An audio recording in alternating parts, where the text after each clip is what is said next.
Hey, what's up, film crew, my fellow cinephiles, and welcome. This is Feezys Media, That One Movie.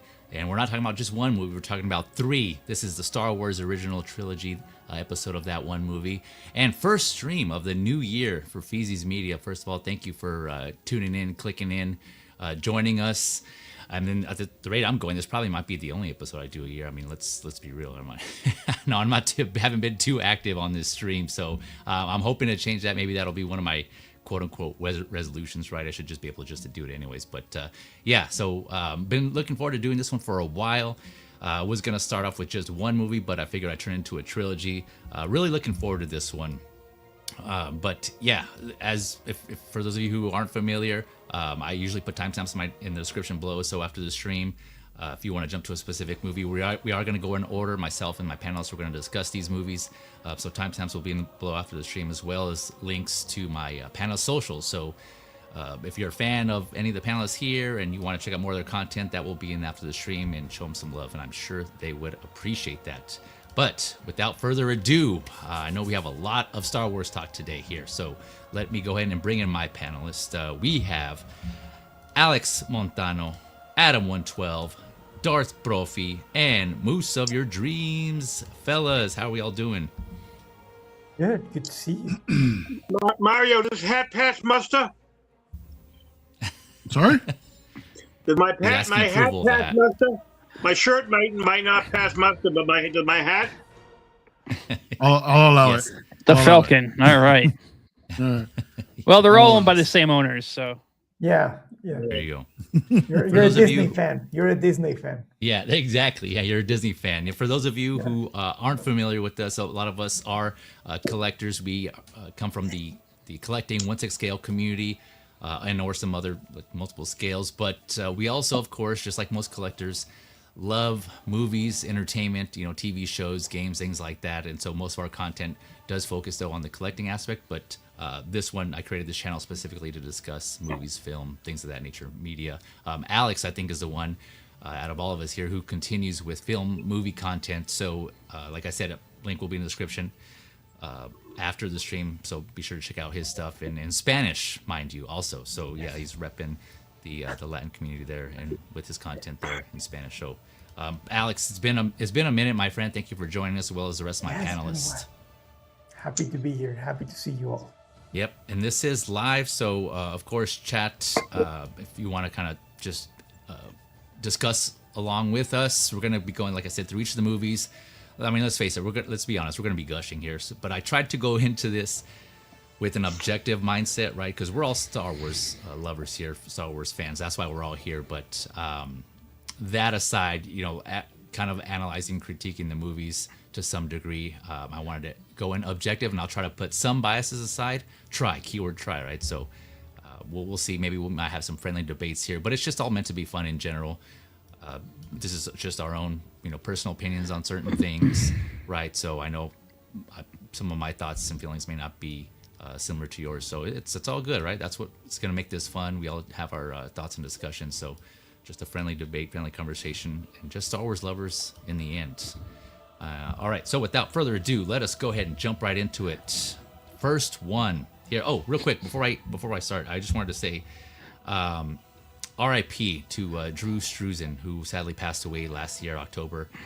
He did these 3 posters that I had on the thumbnail, and many more. Right? He's done so many movie posters. Yeah, incredible.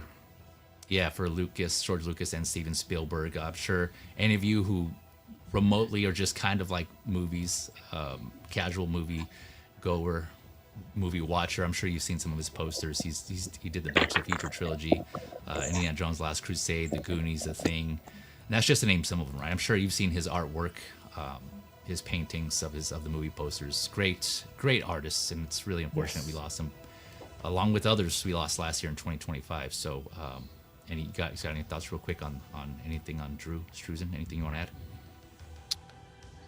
I watch him every day in front of me. I have the Revenge of the Jedi poster right in front of me. Every day I watch it. I love that guy. Yeah. He was a legend in his craft, man. Yeah. Like you said, he gave us some legendary posters. So. Yeah. It's crazy. Crazy getting old. Definitely Man. the modern day goat of poster design, without question. And from what I Yeah, a understand, lot of people. Sorry. No, I was just saying. From what I understand, his son, I think, seems like he's following in his footsteps. I haven't identified any of his son's work, but I think his son is Christian. I think his name is becoming or is an artist or a painter as well. I don't know if you guys can correct me. Feel free to correct me on that. Go ahead, Alex. What were you gonna say? All that a lot of modern movies are just trying to imitate what he did back in the 80s and 90s. It's amazing. Like you watch Stranger Things posters, and they're pretty much a copy of what Drew Struzan did back in the day. Like, it's so iconic, and it's not gonna be easy to replicate what he did. And the fact that everything was made by hand, like, it makes it even more impressive. Yeah. Yes. Keep the symmetry. Yeah. Yes. Yeah, it's crazy. Yeah. Yep. All right, and so thank you all for joining us here in the chat. And again, RIP to a legend. His work will always be remembered, man. We will have that to remember him by, and it's a legacy. He created a legacy, and so a lot for multiple generations to enjoy. So will be missed. He will be missed. Okay. All right. Starting off with the first one, let's go ahead and do this. A New Hope, of course, episode 4. A lot of you.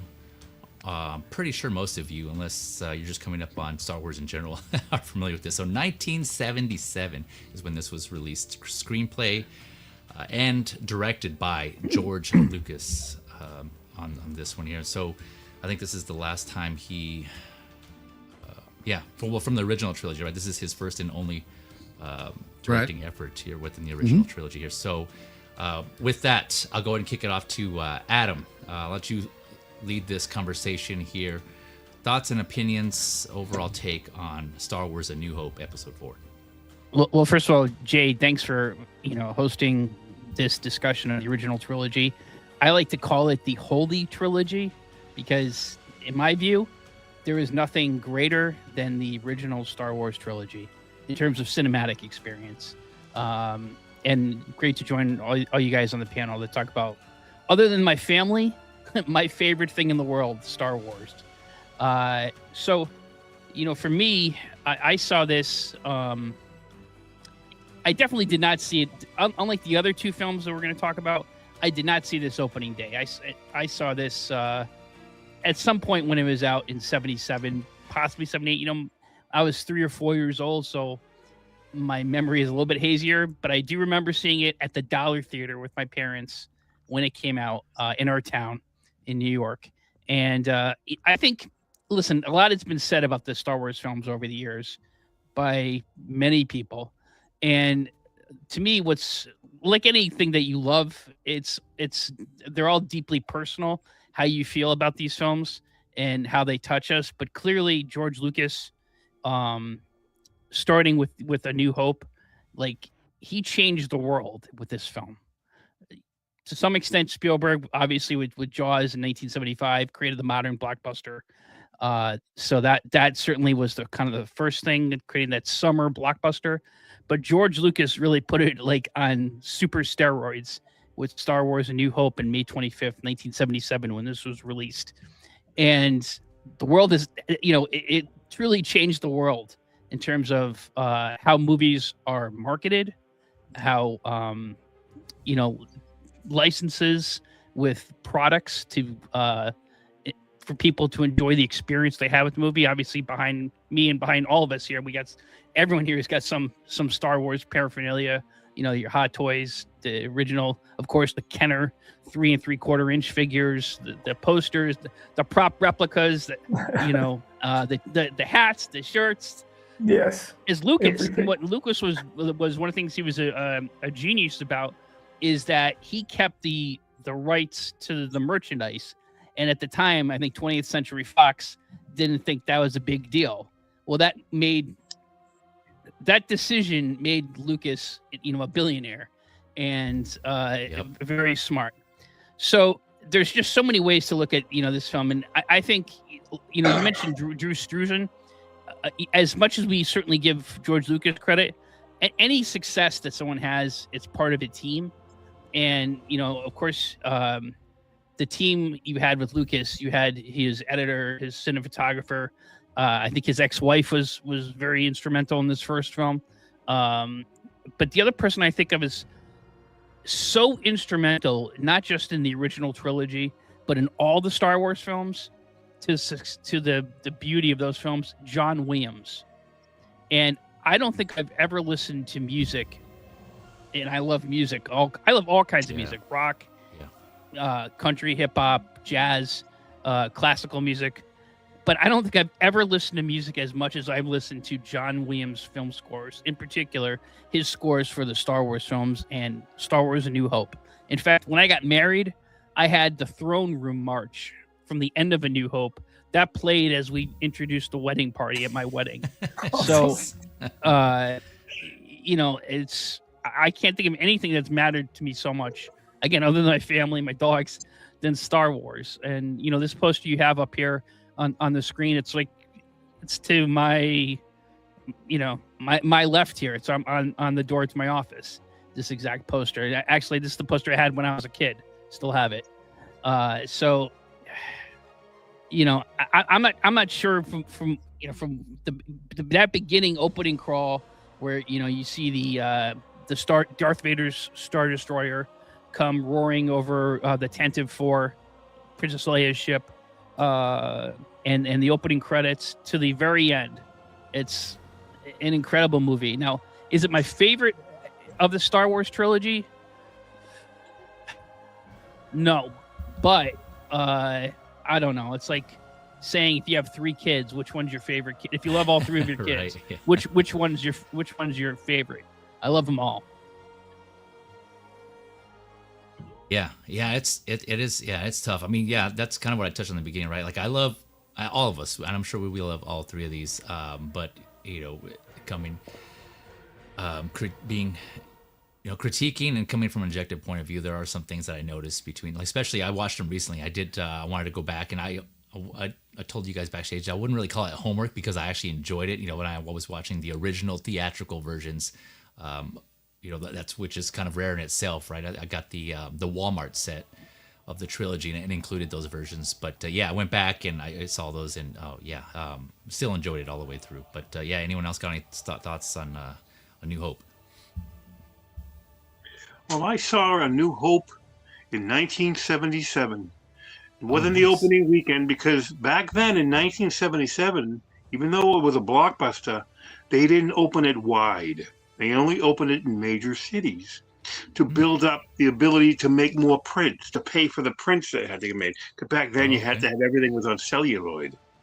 Okay, so then they would spread it out, and the more it did, the better it did. They'd make more prints, and they opened up in more theaters. So I actually saw Star Wars not in my hometown because I was on vacation down Cape Cod. Pardon me. It was in Cape Cod with some friends, and it was, but you know, because I was all excited about Star Wars. My first information about Star Wars, I don't remember if I saw the full page spread in the newspaper, you know, of the movies. And holy gosh, it was like 2 pages wide that they had. You know, we opened it up, you know, like this wide. And like, oh my God, there was like a poster there, you know, like.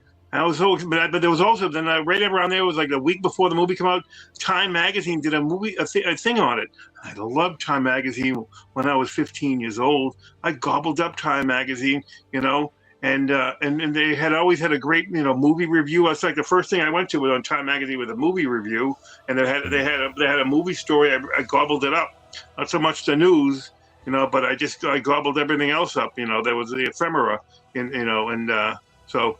So we saw Star Wars, me and a couple of buddies. His parents dropped us off, and we got there late.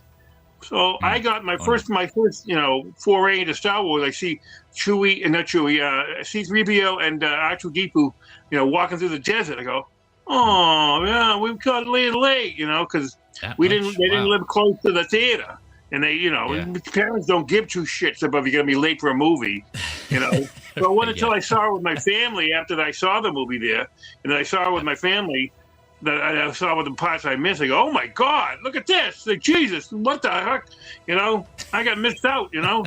But I'm glad, you know, but then after that, you know, like, it was all hands on deck. You know, they had so many prints of Star Wars. They would give it everywhere. I used to see it for $1. $2 at a movie theater. Just all you had to do was pay for that. You can buy your movie, get your popcorn and your soda, and candy and stuff like that. But you always felt like you were burned by buying so much concession crap, overpriced concession stuff. But I mean, I saw there was theaters that that survived just on that. So I was very so excited about Star Wars, and I do recall it in sometime around him. I know my buddy had all the Star Wars figures. Another buddy, like he was rich and he was an only child, and they bought them all, and he had them all in his bedroom on a stand-up thing. He had every one of them. Like holy cow. I mean, I didn't even know what they were. I never even saw them. I wouldn't have any money to go with them. No one's buying me those things. My parents would make me, call me an idiot for wanting to have toys at 15 years old, 16 years old. Because that's what I saw his probably when I was 15 or 16, or maybe even a little bit older. I forget. Maybe it was a few years older. I can't remember. But back then it's kind of a blur. But it revolutionized my life until like 1977, when the Power of the Force came back, because Lucas had stopped producing things about 83, 84. There wasn't any more figures. Yeah, because he didn't want to share it with his wife when he was divorcing her. So he stopped making any money. He just stopped. He just said, "All right, we're not making anything. I'm not giving permission." And so he waited 15 years till all that stuff was done. All that gnashing of the teeth and money was set up and split up, and there was a time period that he had to wait before he could start making any money on it. He can make money on other things like Indiana Jones and things like that, but not Star Wars. Okay. Yeah, I never got into those details of it, but yeah, I heard it was messy. There was a thing, and she was given whatever money you made from what you did. We were together. Whatever you earned because of that. So he didn't do anything. That's why there was no until 97. What do you think of a second? That's why the movies came back out in 97. They were re-released. That makes a lot of sense because I remember in 1985, that's when they stopped making the figures. And they had animated Ewoks and C-3PO R2-D2 cartoons, the droids it was called. And all of a sudden, it just stopped. And I'm like, Star Wars was all of a sudden it wasn't like it was not popular. It was hugely popular. So, and he kind of said, I'm going to take care of my kids now. I want to do, he didn't really do anything else, really. I mean, he worked on the other Indiana Jones films. But now, I knew they went through a bitter divorce. That makes sense. He was closing the spigot because he didn't want to give her money. And so all of a sudden, in the mid-90s, when it was safe to make money again. Yeah, what do you think? The Star Wars came back out. The special edition came out in 97. It was all over by then. And that's when the Power of the Force started coming out. No, the Power of the Force came out before 95. 95. It was 95. Whatever. That's what I saw. I didn't see it till 97. Because I didn't see any of the figures till we started going to my friend and I, my buddy and I went to go some shows. Hey, what do you have here? What's this? Star Wars figures? They make Star Wars figures? Give me all those figures. Give them to me. I want them all. Because I just started getting into, I just started getting into action figures from based upon supporting my comic book thing. And I love movies and I love Star Wars. So I was and that was they didn't I started following everything Hasbro did.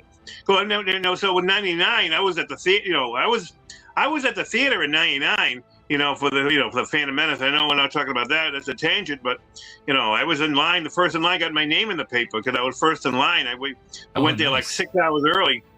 To be the first in line to get see the new Star Wars toy for Phantom Menace because I already had a bunch from from the Power of the Force. Yeah.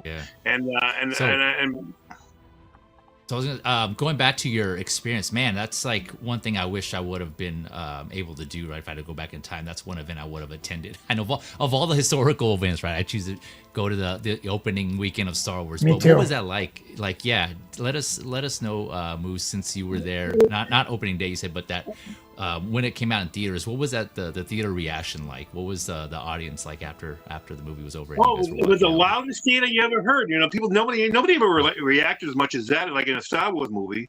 You know, people clapped Nice. at the end of it. You know, I don't remember that ever happening before. Maybe I love they did that. for Jaws. You know, I don't remember. Jaws was like that too. Adam was right. Jaws was the first blockbuster. You know, and they, you know, they started pushing things up, but yeah, you know, people were loving it. My buddy was like. One of my buddies was very enthused with Princess Leia because she didn't wear a A bra, lot of people were. you know. And he came out of the theater. He came out of the theater with a pitch in a tent, you know, like you know. So I mean, that's how they told Okay, us. Like, all we right. didn't catch it. We didn't TMI know news, until he told TMI. us, you know. Like Yeah. I know, what are you gonna do? So, but it was, you know, it was a whole revolution, you know, for 15 teenagers back, even like the teenagers would love that stuff, you know. Adults Yeah, love for that stuff. You know, even 20-year-old, you know, 30-year-old. I don't know if you were 30. If you were 30 in '77, are you still, you know, that was 50 years, almost 50 years ago. So you're almost 80 now. If you were 30, you know, like maybe you had a kid or something like that when you were 30. You know, a young child. You brought like a 5 or 6-year-old. You know, and who knows? You know, are you still like into it as much? I don't know. We don't see that many. Nobody's really. I mean, besides Tober and I. And I forget how many other guys, but they don't wear on their sleeve how old they are, you know. Oh, I see. Yeah. No, that's awesome. But, Thanks you for know, sharing that experience. Yeah, like I said, that would have been cool to attend, even just to like view. If it was like someone who had recorded, I mean, I know it's not a thing, but if someone just were to like just to see like a window, like an inside of what that reaction was like, that would have been cool to see. So, but yeah, that's awesome. That's awesome. Thanks for sharing that. Like I said, I went back and watched the original theatrical version of this, and for me, I think this was what have to sit as my number 2 of the OT. Kind of paying more attention to it. There's I think this movie still holds up today, like legit. The dialogue that was in this still sticks. I still laugh out loud at some of the scenes, at some of the dialogue in this. Like, for instance, when you know, they're in the trash compactor and then they're all screaming because like R2 stopped it. And then C3 was like, listen to them, R2, they're dying. It's just like they're all screaming with joy. I still laugh at that every time. That, and then when Han's talking to, right before that scene, when Han's talking to the other Imperial guards, and they're asking, you know, what's going on up there? And he's like, we're okay up here. Everything's fine. Thank you. How are you? How are you? Yeah.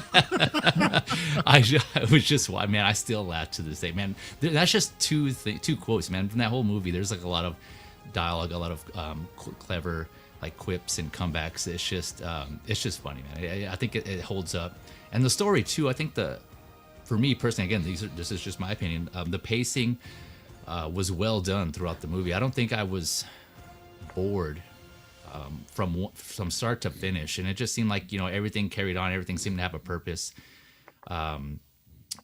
There's nothing that sticks out to me in particular that I was like, you know, they could have done without that. Nothing, anyways, that sticks out like as a red flag in my head. Now that If I'm trying to think about it. If anything, you're probably thinking about things that they could have added. After seeing the deleted scenes that come out after so many years, you're like, oh, maybe that could have been like so cool to see that in the actual film, you know? Yeah. In the final cut. Yeah, I think that, like I said, I didn't go back and watch the theatrical, but I did see a video of the comparisons of the original and the special remastered later editions and what was added. Are you that young? While it was cool to see, I still think it was fine not having him in there in the original, because it just kind of felt more like filler to me. Like, I mean, yeah, in general, right? Part of Star Wars in this original movie, this first movie, is like, okay, the lore, right? I know Adam's big on this too, about movies and thinking about the lore. Not showing everything kind of makes me then go back and think, oh man, I wonder what was going on during this scene, or I wonder what happened just before that or after that, or what's going on. Like, there's a lot of lore that leaves that is left to my imagination, right? And then that's kind of fun. And then obviously it gets expanded, and we have multiple movies that kind of go into certain things. And like we mentioned, the special editions, deleted scenes. But I kind of like it how it was. I think that for me personally, that kind of just seemed to work. Yeah. What about you guys? Like I actually like when I wasn't born in '77. I'm from '88, but the first time I watched it in theaters was the special edition, and for me it was super weird because like I was like 7 years old, 8 years old, and it felt like those CGI scenes didn't belong in the movie. Yeah, exactly. Like it feels like even as a kid you can tell that doesn't belong there. It doesn't feel real. It felt like something like an afterthought, and everything in that universe feels real. Like even the ships, like it doesn't matter that they're cut out thin, and it really doesn't matter. It feels real, and you believe everything that you're watching on the screen. Like cleaning the matte lines and all that stuff that they did for the special editions. I get that, like it needed to be done because like back in the 80s, in 1977, 80, they didn't have the technology to do that.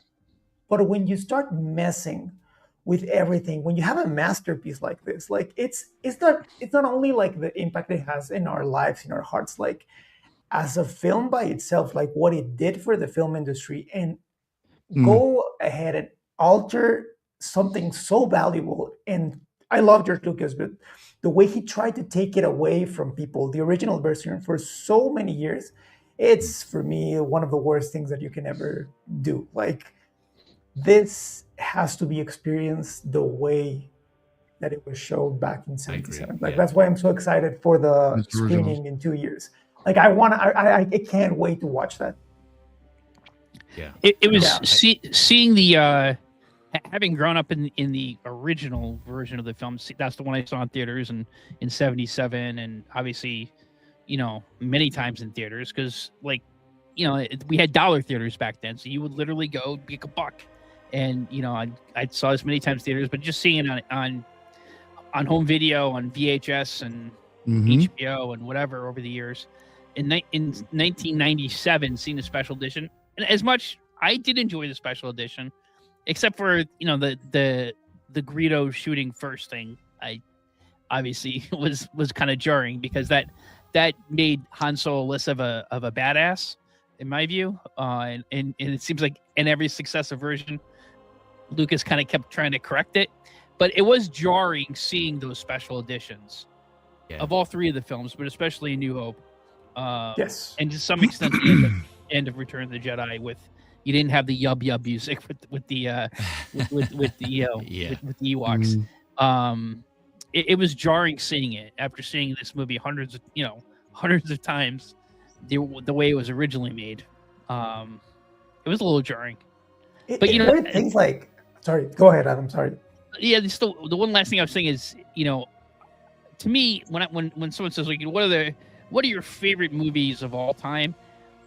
And I always say number one, Star Wars. And when I say number one, Star Wars, I mean the original trilogy because I see them as one. I just can't separate them. I gotta say, Star Wars, A New Hope, Empire, Return. But in particular, A New Hope, I can't think of another film other than Wizard of Oz that's as culturally important globally and as recognizable and as many lines that people just know. As really, these Wizard of Oz and Star Wars and A New Hope seem to me like they're in a class. Those two films are in a class by themselves. Yeah, I can agree with that. Yeah, Alex, you were gonna add on to that? I was gonna say, like, obviously I didn't pick this up when I watched the special editions the first time, but you can tell like a lot of it was an afterthought. Like the scene with the sand troopers, they didn't even bother to use helmets from A New Hope. They used helmets from Return of the Jedi. I didn't even pick up on that. Oh, just look at them. Like the helmets are completely different, like the mouth and everything. But when you look at it in everything from A New Hope, like the production design, the costume design, everything is very iconic.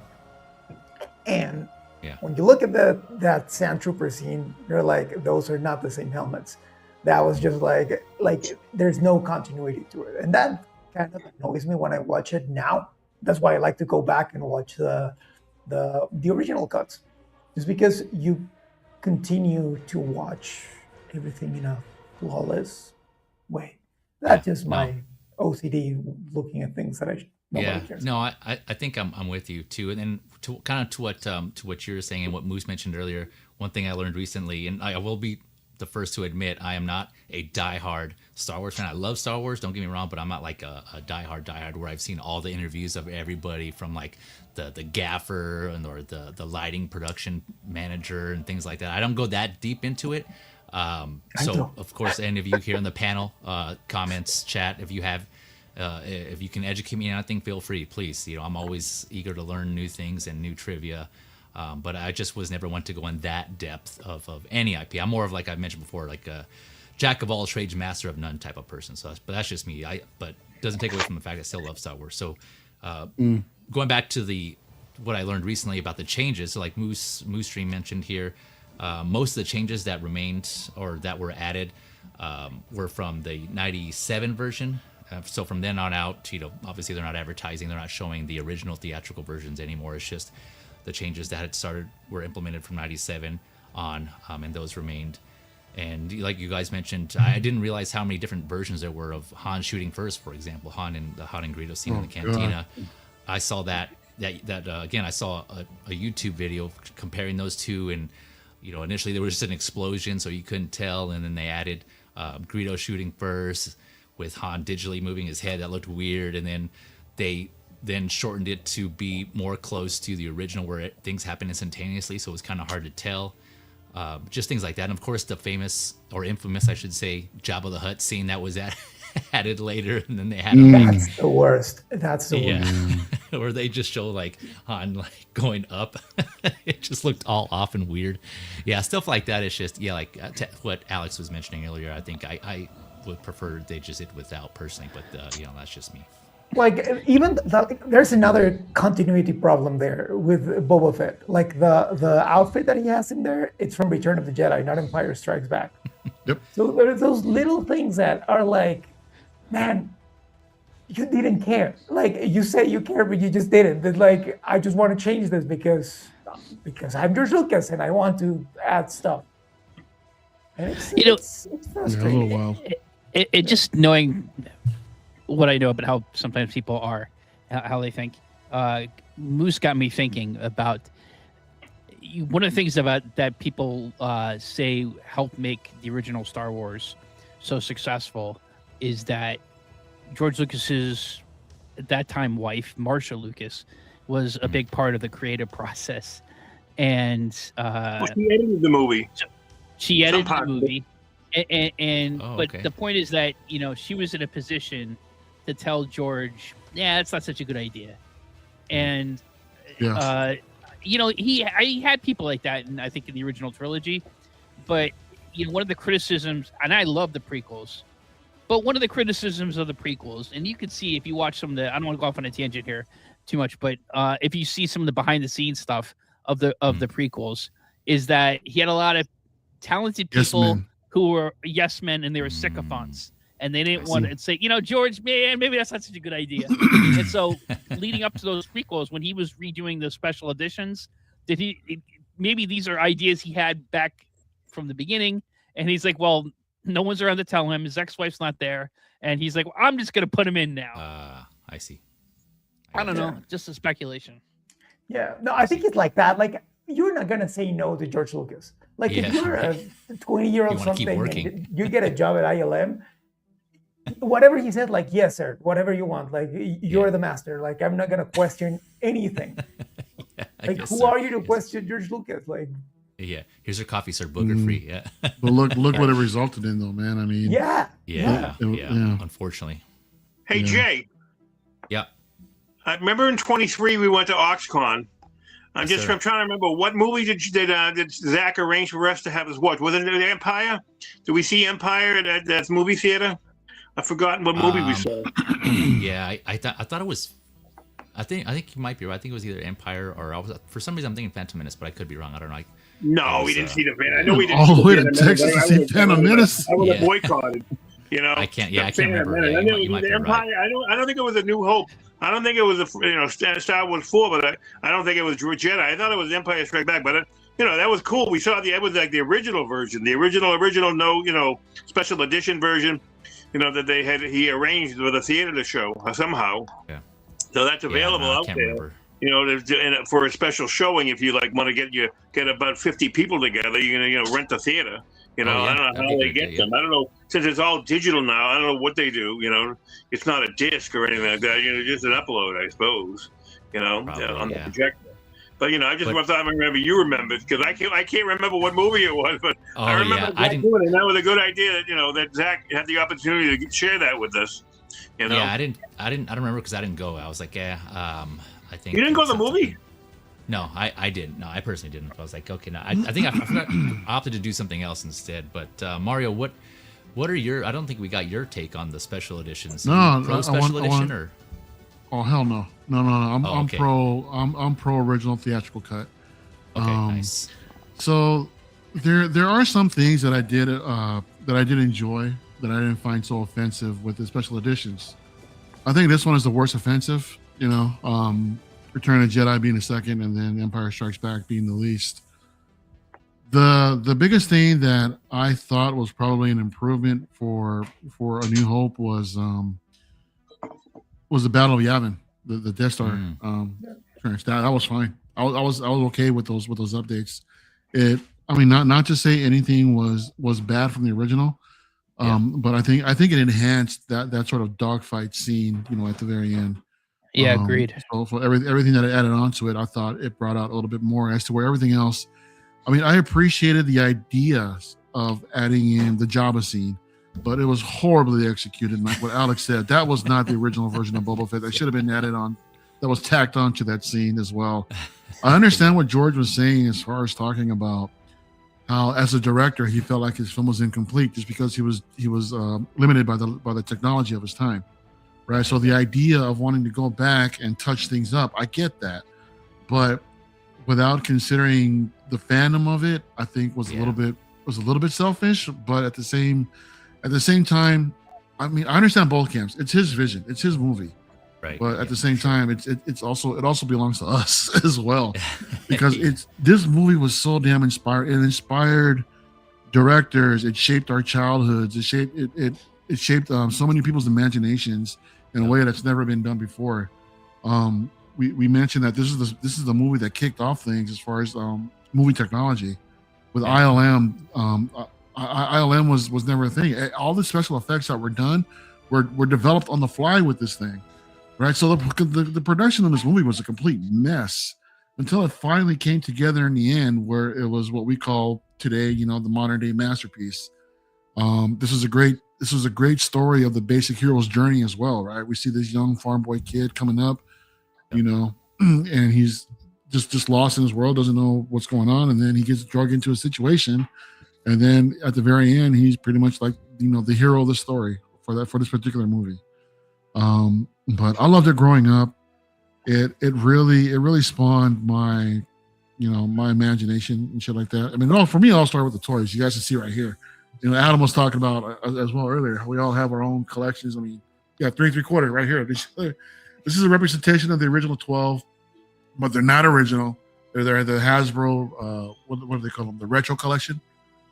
So, but to me, they do the job. It just reminds me of those days. When I had the 3 3/4 figures. But to have that world, that 3 3/4 world, and you have the imagination to play out whatever story that you wanted in your head. Yeah. That's what was powerful about these movies as well. But not just with the toys, but even with your friends. Back in my day, we would go out. We would go out and play Star Wars, right? Yeah, hell yeah. I remember hanging out with some friends at their house. We were reenacting the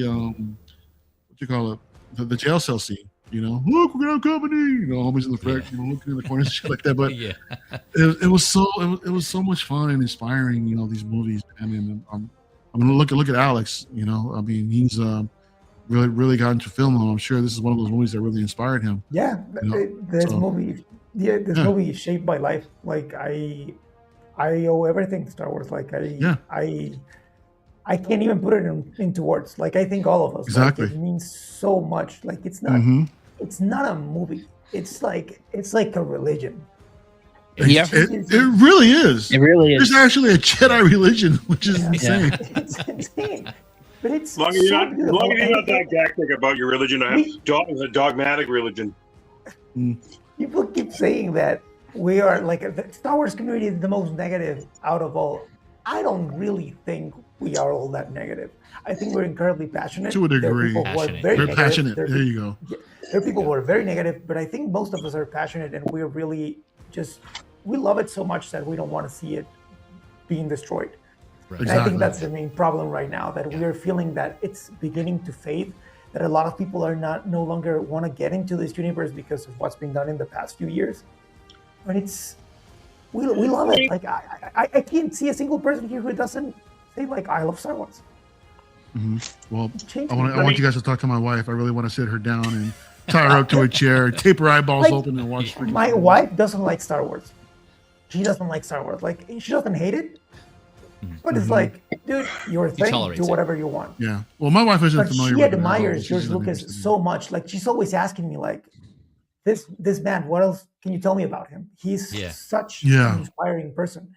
And she Mhm. like one of my favorite persons in the world is George Lucas. She's always telling me that. And for me, it's like, wow, like even for someone who doesn't like Star Wars, she understands the impact of that man in culture Right, and in right. business and all that stuff. It's pretty cool. That's awesome. Yeah, I Yeah. want to go real quick to going back to what Mario was talking about in the story. Like I mentioned before, when I was walking through and objectively looking at this, like how I think it was, how well written it was. Paying attention to the little plot points and some of the details in the storytelling. And I think a lot of people forget.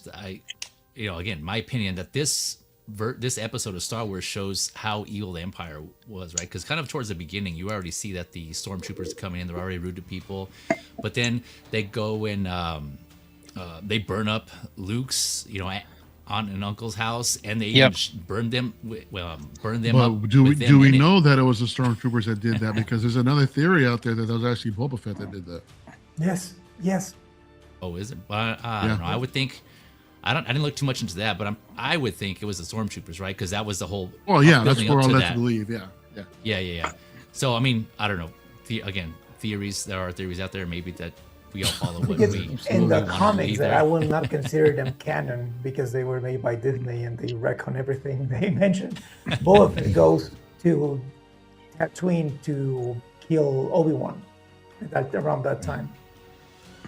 Yeah. So- Okay, I see. Yeah, I need to look more into that one. But that. And then, of course, I the mean, that Death was Star destroys Alderaan, committing genocide. That's the other point I was going to Yeah, make too. it's Yeah, heavy. just like, even after Leia provides Tarkin with the information he's looking for, he still blows it up anyways, believing her, right? Believing her that she told him the truth. He just blows it up anyways, like just a whole planet of people just like that. So, and then from there on out, I think the depiction of the Empire wasn't as bad as that. Those were just like two of the major things. But so just that, also, some of the other little things about Han, right, where you kind of build up the story. He has this attitude, right? He's obviously a smuggler. He's looking out for himself, and he just wants to get his money and get out of there. And Yeah. that he ends up doing that, right? And then Leia and Luke and everyone else is pissed off at him, and he's just looking out for himself. And so we all, as an audience, were led to believe that like this guy's a dirtbag. He's cool, but he's just like looking out for himself. Yeah. He doesn't care about helping others. And then, at the end, when everyone thought he left, he comes back and he helps Luke while he's going on his final stretch of the trench run. He shoots one of the TIE fighters, knocks Darth Vader out. And you're just like, what? Like, I can imagine, again, seeing that for the first time and being like, Han That comes was- back. Excitement. That the was excitement incredible of that. when I saw that for the first time, and that Yeah. that whole that's been copied so much since that, Yeah. that and that was just I remember like the audience just like cheered when all of a sudden bet. the Falcon comes back and you hear Han Solo, "You're all clear, kid. Now let's blow this thing and get out of here," or whatever, something like Yeah. that he says. Go home. Let me just say, yeah. let's not overlook the fact that this movie introduced probably the most iconic villain in cinema history. Yes. Of course. With the introduction Yeah. of Darth Vader, man. I mean, Yes. when we first see him, we just see this character in all black, and I think a lot of us were kind of like wondering, well, at the time, You know, like he was just so surrounded in mystery. Who was this guy, right? And at the same time, his presence is just so intimidating. Where my wife is terrified of him. When she hears him breathing, she's scared. We went to Disneyland for a meet and greet, and he came around the corner and she freaked out and jumped behind me. You know, she does not like him at all. But and I've seen Instagram reels too, where like a dog sees Darth Vader for the first time in that particular scene, and he hides behind a couch. When I see shit like that, it's so adorable too, man. But at the same time, that's just the start of the tragic story of Anakin. We'll talk about that later. But yeah, I mean, Vader for me personally is probably my favorite Star Wars character, man. And just to see his badassery, the presence that he had in the movie, you know, where he had one of the officers in the at the Death Star table talking about how we got to show our power. You know, this station is now the ultimate power in the universe. I suggest that we use it. Yep. Your sad devotion to that ancient religion. Exactly. And then Vader just comes up, chokes his ass. You know, I find your lack of faith disturbing, dude. Yeah. You know, and it's just that just set the tone for that particular villain, for that character, of what he's actually capable of. Yep. Right. And we find out more about it in later movies, you know, as well. So I loved it. And another thing too that's so unique about this movie, how everything was just so pieced together when it comes to the costumes. When it comes to the props, all the parts were like, you know, parts of a grenade or a kitchen sink or car parts, model kits from a tank, you know, everything was just lived in scraps and pieces. Yeah. The universe was very lived in. It wasn't like Star Trek where everything is. Well, what I'm talking about is as far as like the creation of what we see, like in the Death Stars and the weapons and the guns and everything, how everything, like what Alex just said, it was all scraps that were just all glued together pretty much. And now these things are freaking insanely valuable with found parts. You got dedicated groups that are out there, the RPF that are out there. Let me show you. I actually grab it to show you. There you go. This original Graflex from the 40s. And that's a camera flash from back in the day. It's a camera flash. This is the Empire Strikes Back, but this is like an original piece. Like you can see down here. Like I don't know if it will focus, but it says Graflex. That's awesome. Yeah, like you can. I didn't know it was a camera flash. Yeah, it's a camera flash. The ignition switch is a circuit board from a Texas Instruments calculator. Yeah, this one is different. Yeah. This one is different. This one is like a computer board. You got the bubble strip from the bubble strips from the New Hope. It's a calculator. Yeah, it's just like it's so awesome. Cool. These are cool. Like kitchen rubber things so the doors doesn't slam shut. I thought they were like windshield wipers or something like that before that they just put together. It's insane. But just like Obi-Wan's lightsaber, you know, Feezy, it was mostly I think it was an old German grenade. It was pieced together. Was it? There was an old German grenade, or there was a car part. I think there was like a machine gun, a sink faucet piece or something like that. Yeah. This is a grenade. Well, forgetting to realize about Star Wars. That is so cool, man. Yeah, this is a grenade. This is the bubble. And there's that bubble strip for the calculator. From a World War II machine gun. This is a sink knob. You can see the sink knob. Water. Yeah, exactly.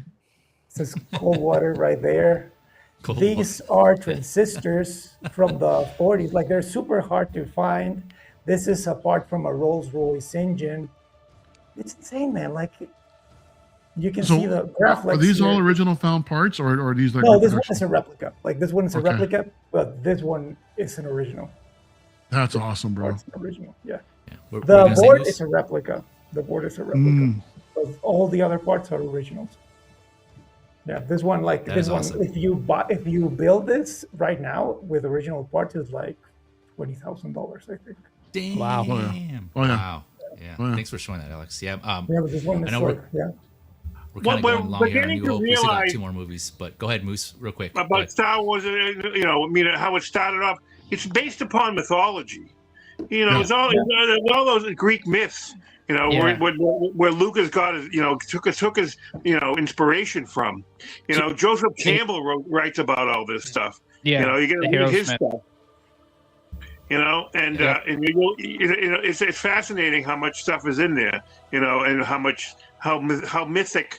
It's probably the most mythic movie at the time ever. You know, that I can recall. I had to go back. I had to remember my movie history, but everything about Star Wars was based upon what Lucas learned as a child going to the movie theater. That's why all the spaceships out in space have sound like they were from World War II jets or planes, whatever. Shooting. Yeah. There's no sound in space, so it's more like 2001. That's another crazy thing. How Ben Burr was so creative to create these sounds, these iconic sounds that we know today do from nothing. Like, how do you do that? How do you come up with the sound of a lightsaber ignition, with R2's beeps and boops, with the stormtrooper blaster, with anything? There's a video. It's crazy. There's a video out there that shows how he was like twanging on an electric wire. For the blaster. Out in the field, when he was hitting it. That's what I'm saying is just to have the imagination to come up with that. That's a blaster shot. Yeah.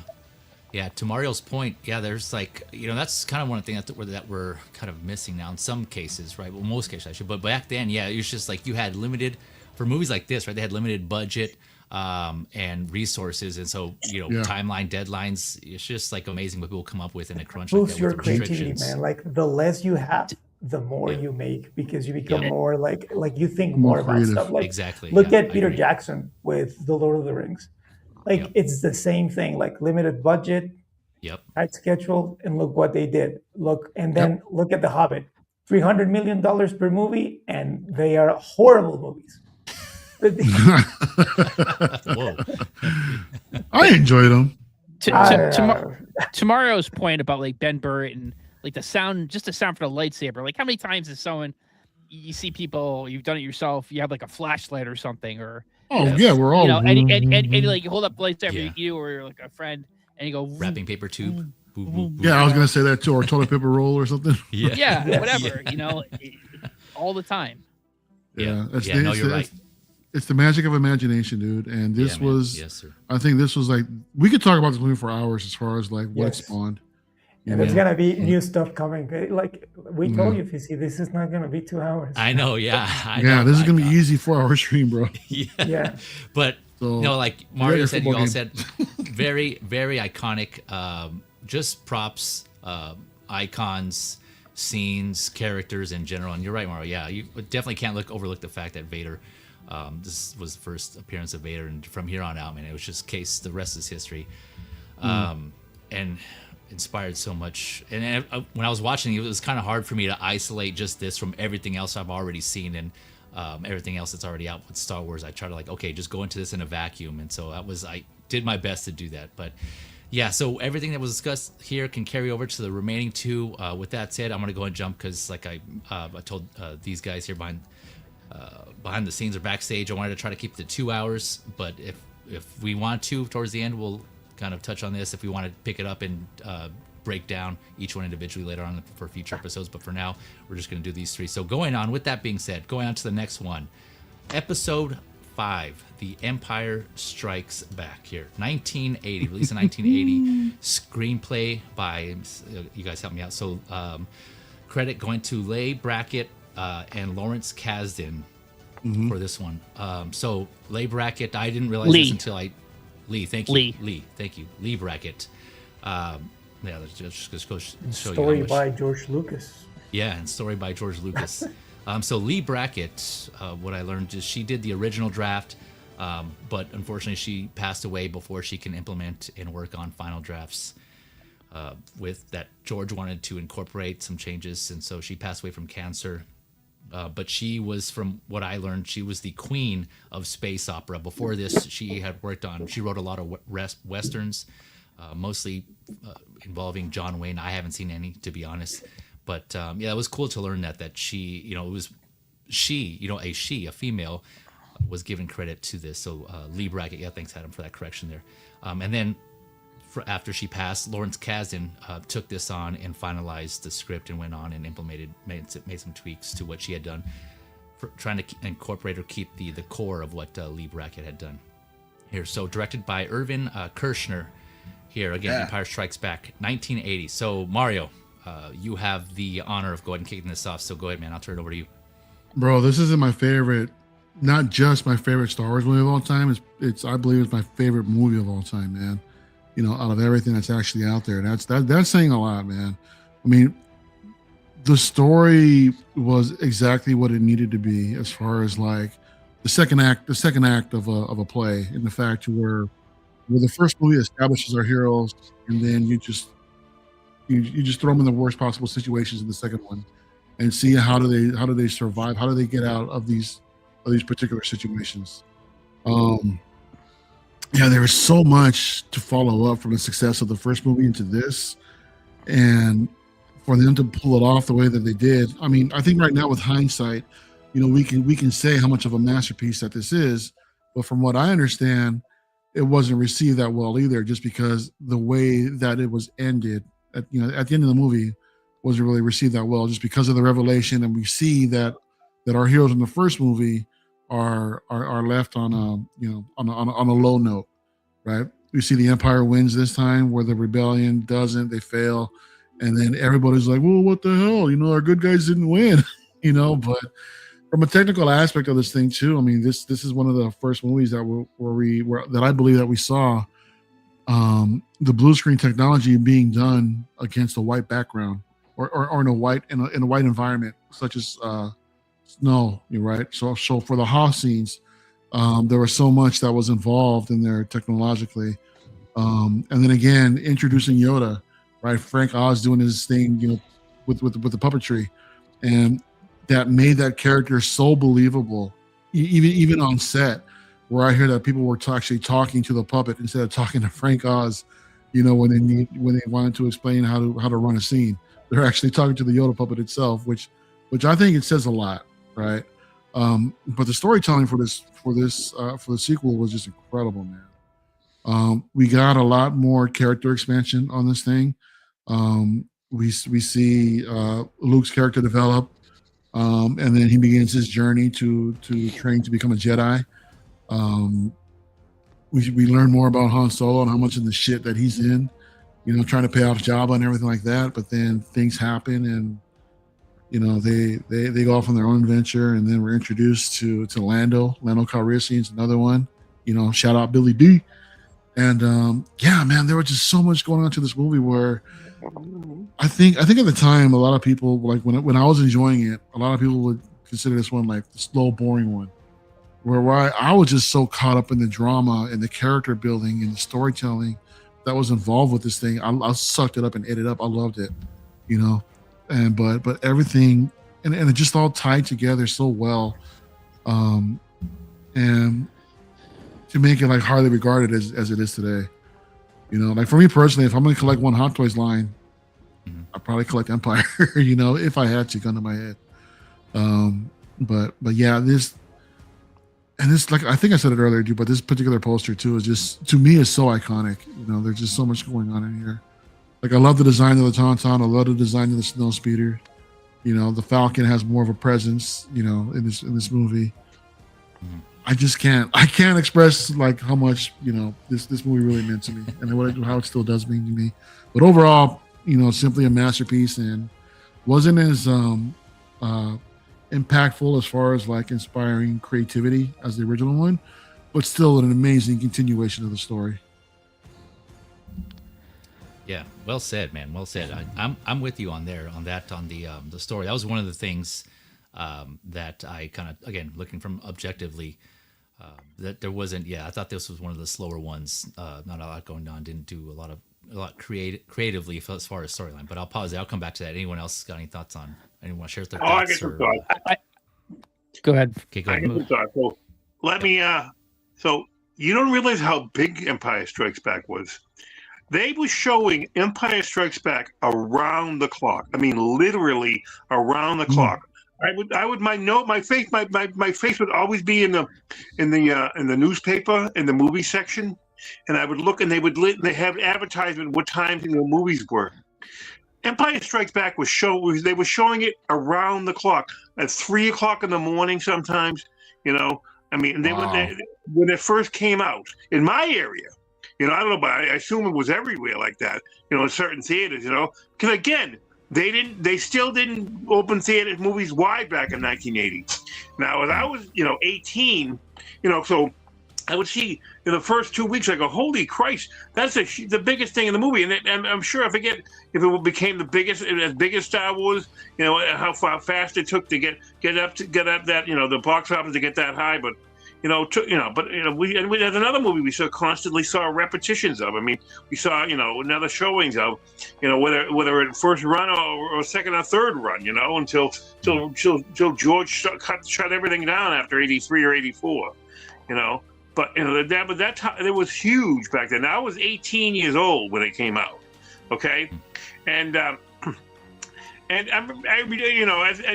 agree with what Mario said about people thought it was kind of like it was kind of there was a weak ending. Like, oh wow, it's like, we don't know, everything was up in the air, but it was all the whole movie was tension, and you didn't appreciate it until you were a little bit older how good it was. When I was 18, what's gonna happen? And these guys, they're gonna die. And so you didn't know what was gonna happen. But the reason is because George hired a professional director.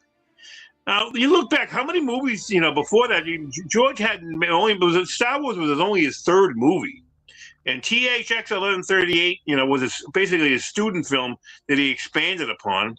American Graffiti was awesome, Grace, but that was like that was his first real big production, if you can call it that. And Star Wars was a gigantic production that they took a leap of faith on to get made, but having to go to Tunisia, all over the place, like to get the movie made. But so I mean, and George is not the greatest director. Now, Irvin Kershner was a veteran director, and he was probably, and it was so daunting that he didn't even want. I don't think he really wanted to do, Return of the Jedi. I forgot what the story was with that, and they got Richard Marquand. I don't know how much, Richard Marquand. I don't even know what his resume was before Empire. I'm sure he had something there. I forgot what it is right now, but Irvin Kershner made Empire Strikes Back as good as it was, as far as I'm concerned. I mean, George made it, had the structure of it, but he tightened it up, and everything was tension. Look at the beginning, Luke, the hero, gets attacked, at first, okay, and he has to get rescued, and everything else is in flux, nothing's set right down. Star Wars was so much fun, but this was all tension. Like, look how much tension was in. And then, I mean, imagine your hero gets his arm cut off, and like, imagine how, it's like how freaky that is. Like, oh wow, like the hero has been brutalized. Like, how is he going to resolve? And there was a little resolution that you can see he had a bionic hand at the end. Like, thank God for that. But I mean, but that whole motif of cutting off limbs, is all over. It's all through Star Wars. Going back. Yeah. How much? Yeah. Every time you turn around, someone's limb gets cut off. But I mean, you don't realize. I think I want to say that Irvin Kershner made Empire Strikes Back. And you guys agree with that? Yeah. Go ahead. Adam. No, yeah, go ahead, Adam. Go ahead. I totally. I think Kershner deserves a tremendous amount of credit for this film, and a lot of sequels since Star Wars: A New Hope and before is, let's just give them the same thing over again, and just kind of remix it a little bit. And they could have easily have just given Star Wars 2 and just did the same Electric thing Boogaloo. over again. Electric Boogaloo, yeah. Breakin' 2, Electric Boogaloo. Great movies. But they didn't do that. They gave something a different story beats, a darker tale, one that ended in a cliffhanger, which I would argue is the greatest cliffhanger I've ever seen. Infinity War is up there too, but I was gonna say, even with Infinity War, Infinity War is a pretty close second. So for me, this is not at the time, and I will vouch for what Mario said and what Moose said. I was 1980, May 1980. I was 6 years old, so I would have been 7 in that October. So I was 6 years old when I saw, and I did see this either opening day or opening weekend with my dad. And my initial reaction seeing it is, as much as I loved it, I was like, both my dad and our reaction was like, what the hell? Like, how could you end it there? What? No, you can't end it now. And I wasn't used to seeing a cliffhanger like that. It was shocking. Nobody was. When Vader said, Luke, I'm your father. Spoilers, bro. What happened to Han Solo and getting frozen in carbonite. So there's a lot of things, since then, this film has become my favorite of the Star Wars trilogy. Not my favorite cinematic experience. That'll be Return of the Jedi, and I'll talk about that when we get to that thing. But again, John Williams turns in some like iconic film themes. Imperial March, man. Imperial March, Yoda's theme. I think the love theme, the Han and Leia's theme, is incredible. That is one of my favorites, and one of my favorite Star Wars themes is the Han and Leia theme. I love the soundtrack, man. I mean, Obi-Wan's voice in A New Hope, and we saw it was surprising seeing that the spirit of Obi-Wan again in Empire Strikes Back. So that to me was welcome. And then here's the other thing. When I saw A New Hope, I wasn't sure that Vader was human. I know there's a line that he was a pupil. Good point. What Obi-Wan says in A New Hope, but I wasn't sure he was human. And when you see him in the meditation chamber, and you see the back of his head and the scars, I was like, "Whoa, dude!" Yeah, dude. So just from start to finish, incredible film. And I just want to show you if you could. I got a couple things I want to share with you. So I was at my mom's house Friday, in preparation to the stream, and I just happened to look in my old room, and this is a patch, an iron-on patch. They used to iron on stuff to jean jackets, whatnot. This is from the Bantha Tracks, which is the original Star Wars fan club that I was a member of. I got this in like 1980 or 81. It was, look how well preserved this is. This was like in a drawer. Man. And so this is the original patch. The other two things I want to show you here. This is my copy of the first issue of Star Wars Marvel. And since we're talking about Empire, I have Return of the Jedi, but it's too high up on the wall. I need a ladder to get that. This Marvel comic could be worth $2,500 to you. I don't know if it's worth that much, but this is the original from when I was a kid. Dude. Awesome. Wow. Issue 39. They adapted Empire Strikes Back, or one of the issues they adapted. Yeah, it was a couple of issues series. So that's the other thing is we can touch on. Marvel Comics had an ongoing Star Wars series, and of course Dark Horse later took it. So Star Wars reached everything: comic books, animation. It all started with these movies. But yeah, Empire Strikes Back, I would arguably is the greatest of the trilogy. But just at the time, I don't think it was appreciated for what it was. But I don't think Star Wars would still be as strong today. People would always remember A New Hope as a classic, but the Star Wars wouldn't be what it is today without Empire Strikes Back. So, Feezy, let me ask you, man, do you know why George Lucas didn't direct this movie?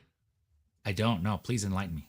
So what happened was that Lucas was always on the creative side in which he didn't want to depend on the studios for anything. He would release the movie through the studio, but as far as financing anything, he wanted to have that financial freedom. So with the success of the original Star Wars movie, with all the money that he made, this movie was financed by him personally, in his own personal finances. So the thing is that he really couldn't oversee the day-to-day in directing. So that's why he wanted to hire a director so he can concentrate on the business side. as far as getting everything together, for this movie. I believe Irvin, correct me if I'm wrong, but I believe Irvin Kershner was his teacher, I think, back in the day in film school. He was his teacher at USC. Yeah. Oh, awesome. Yeah. He did the movie called The Eyes of Laura Mars with Faye Dunaway. Yeah. And he did RoboCop 2, which is not very good. That's No, we're not here to talk. We're not here to You can't say they were winners, but Lucas only directed 8 movies, of all his movies, He only did 8 movies. I mean, he didn't even direct 8 movies. He only directed 1, 2, 3. He's even directed 6 movies in his career. That I recall. I don't know because he's not really. He directed anything else besides maybe some kind of small thing or something like that. But he was never really an actor's director. Like that's the thing. Also, he's a very technical director. They would never say he would never give them like any feedback or something like faster that. and more intense. Yes. Right. Yeah. And what was funny to hear, as far as like the scripts, how the dialogue was so jumbled, how Harrison Ford even said, "Man, you can write this shit, but you can't say it, dude." Yeah. Yeah. Well, his iconic line where he's about to be frozen and Han Solo Leia says to Han Solo, "I love you." Initially, as written, he says, "I love you too." I love you too. But he kind of like ad-libbed and said, "Let's try I know." And I mean, that's like, that is the most badass line ever. They did that take multiple times before Irvin Kershner finally decided and told Harrison Ford, "Hey, just ad-lib it," because he wasn't happy with any of the results after so many takes. I think they said it was like 20 takes or something like that. Wow. So after so many takes, he was like, "You know what? Just do your thing, just ad-lib it." And then when the I Know came out, he was like, "Holy shit, that's Han Solo. That's it. That's a wrap." Yeah, exactly. Yeah, but we haven't heard from Alex yet. Alex, what are your thoughts and memories here on Empire Strikes Back in the direction that this is my favorite Star Wars movie, and like it always comes back and forth between being my favorite movie of all time, this or Raiders of the Lost Ark. Ooh. Like these two are like Empire Strikes Back. Like I watched it as a kid. Yes. For me, was like, yes, it's very different from A New Hope, but that's what I loved the most. Like, it felt dark, it felt different. Like, it made me feel like a grown up, even when I was a child, because it was way darker. It was more. It felt so, I don't know, man, like different. And I think that's what makes it, like you guys were saying, like that's what makes it so valuable as a story. And I think like the fact that George Lucas stepped away as a director is a very good thing, because I can't see him directing something as emotional and deep as this movie. Right. It would have been a complete mess. Just look at Attack of the Clones. Hey. It's true. Like he can't really direct something that's more personal and more, love and deep cut. Yes, it's not his thing. Like it's not even an attack, but this movie, it's so powerful in so many ways, and it proves something that filmmakers now no longer have, and it's like knowing your film history, knowing culture, knowing a lot of things to tell a story. Like the way George Lucas shaped the story of Star Wars is by knowing other films, knowing the world around him, knowing a lot of things to shape a simple, basic story that became one of the most epic stories ever. And right now, filmmakers simply do not go back and watch other things to shape their stories. They are simply like, I don't know, they really don't go that deep. And this movie, in every possible way, like it's, for me, every time I get really passionate about something, it's really hard to get all the words together. But this is, dude, I don't think like 100 years can pass, and I don't think that there will ever be a sequel as important as this. Like, we have The Godfather Part 2, but it's not the same. It's not the same. Like with The Godfather, you come to a closure and you're like, yeah, Michael is an asshole. But this is like, where are they going to go? Like, you don't know. Like, you don't know if Luke is going to turn to the dark side. You don't know what Leia is going to do. You don't know if Han is going to be alive. You don't know anything. Like Infinity War, you kind of guess that at the end, like the good guys are going to win. You have no idea. Right.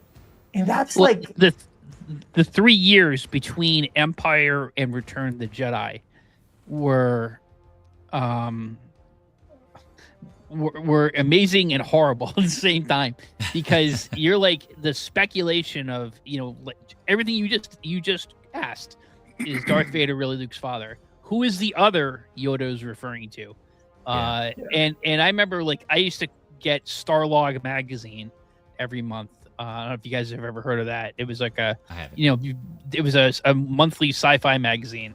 Okay. And there's other magazines too. And I would, there's just like, the internet has spoilers and speculation and theories. Like, there's so many YouTube channels and on X and whatnot, websites. That was what Starlog was, and some of these, like Starburst, some of these other sci-fi movie magazines. And there'd always be different theories about who was, that maybe Han Solo is the other, or some character we haven't been introduced to yet. So it was like incredible just thinking about, like, how's this gonna continue. So cool. Yeah. Do you guys remember Shadows of the Empire? Yes, you do. Oh, yes. Yeah. I had that Yes, game. that 64, was right? like- Nintendo 64. Yep. Yeah, but like the whole thing that they built, I thought that they were gonna make a movie. It was so cool. It was so cool. The whole idea of what happened between Return of the Jedi and First Strikes Back. Dash Rendar, right? Yeah. Yeah, Yeah. Dash. I haven't Like, played all it, that but story I was know pretty of cool. it. Yeah, I heard of it. I just never. Yeah, they even made Ever play comics, a novel. Yeah. They had a comic. Well, I it think they was had better comics. than the Splinter in the Mind's Eye. You know what that is? What is that movie? That was a That's book the by Alan Dean books. Foster. That Was the I first. see. That was the That was first the whole first. Star Wars, expanded universe, idea. Yeah. Oh yeah, never got into those. Yeah, there's just so many. Yeah, Oh, I just you're didn't. right. And plus, I'm Alan not really Dean Foster. a reader. Did you read He those was, books? he probably novelized. I think he wrote that story. But he was like he novelized like Star Wars. He's a novelization author. Oh okay. Did you ever get Yeah. into the EU, Moose? Was that? Did you ever get into the expanded universe?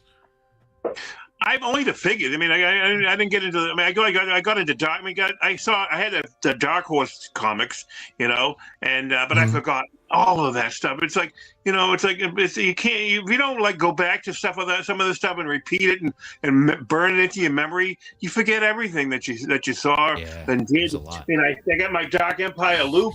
I mean, that's great. But I've forgotten the whole storyline. There's so many storylines that they had in the Dark Empire books. I mean, the Dark Horse books. But I still bought those figures. Like Kurg and when Hasbro put them out in 1/18 scale, 'cause that was the best you could do back before 2010, really, until Hot Toys started coming into it.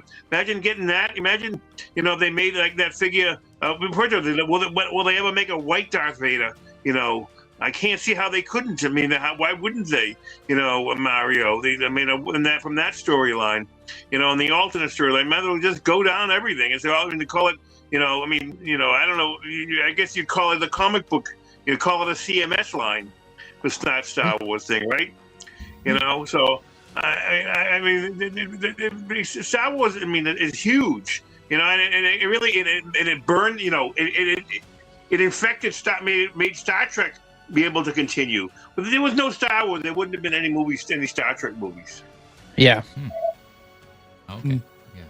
Yeah. Going again back to the story, you guys touched on a lot of this, and I know again going to what Mario mentioned. So, unpopular opinion: this is my least of the favorite of the original trilogy, or I said least favorite of the original trilogy. Wrong answer.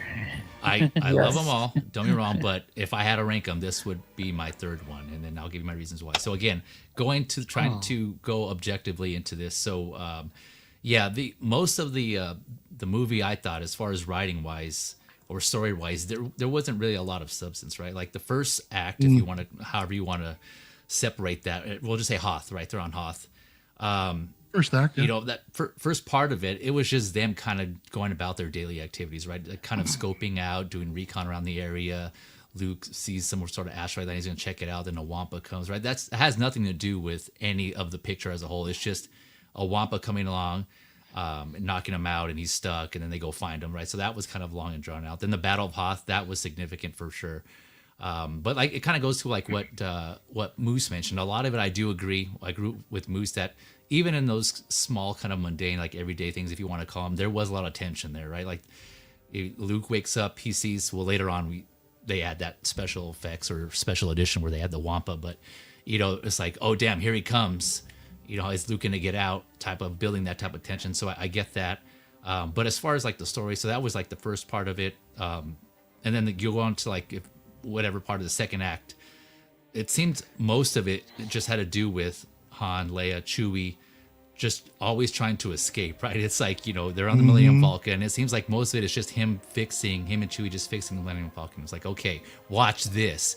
He's like, watch what? I mean, that was funny. Don't get me wrong. That was hilarious. And I still laugh. But remember the Hoth battle? And they were in the snow speeders? Yeah. Do you remember that for the shots they would have? I felt those shots. When you're riding in that ship and they're cutting the hut in the ground. That was I feel awesome. the G-force is going through you.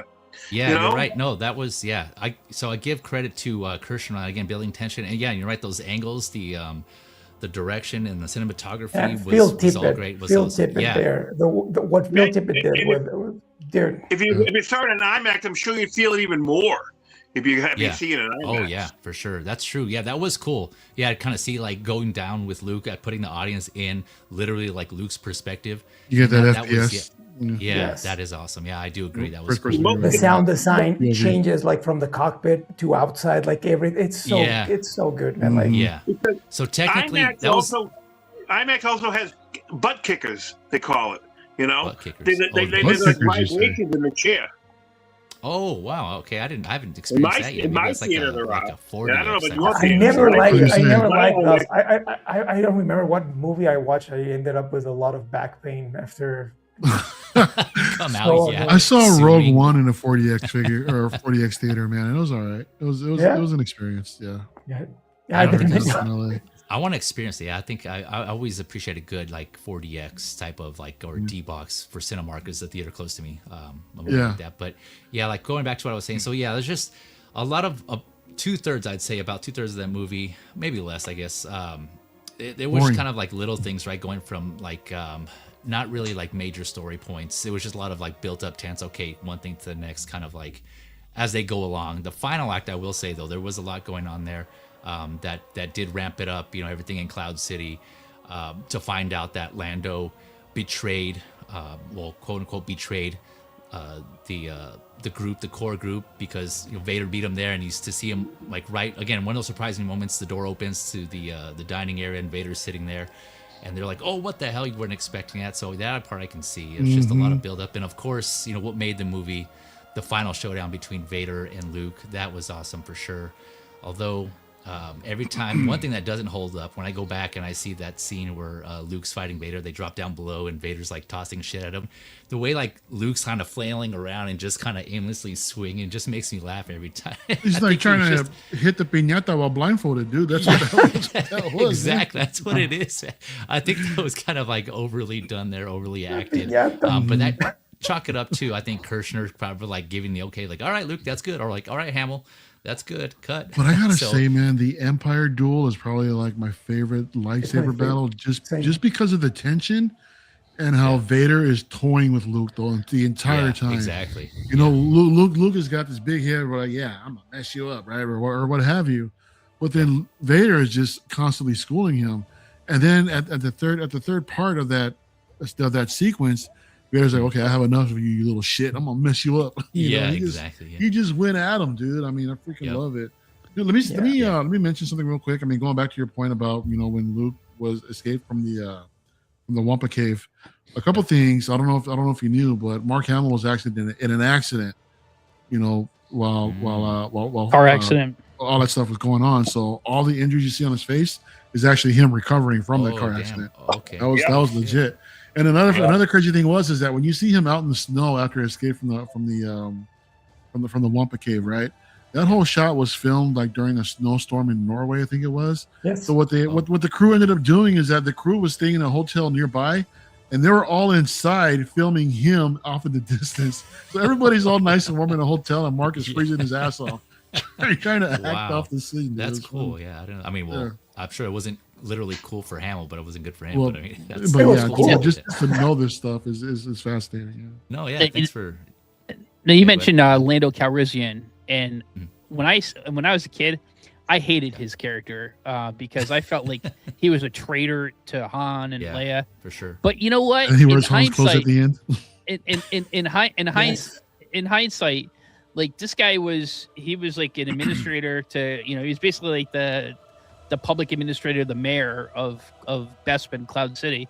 So Yeah. what do you expect him to react? You got like his Exactly. dirtbag friend who he hasn't seen in 15 years or something shows up one day, and like maybe like the day before the government shows up, the Empire, and they tell him, Mhm. hey, you got people coming here, you got some terrorists who we want the terrorist Luke Skywalker. So we make sure we clear a path so we can get the terrorist. And I see you're making some money here without the government knowing about it. If you Yep. want us to impede on you, you better do this. So what's he gonna do? Yeah. He's gonna lose Exactly. Cloud City. I don't blame him. You're the guy who's you haven't seen in 15 years, who you lose your ship to, or 10 years, whatever it was. You lose your ship to. Your degenerate gambler friend shows up. What do you expect? That's one of the cool things of growing up, like how it changes your perspective on characters and things that Yes. you really don't get the Yep. first time.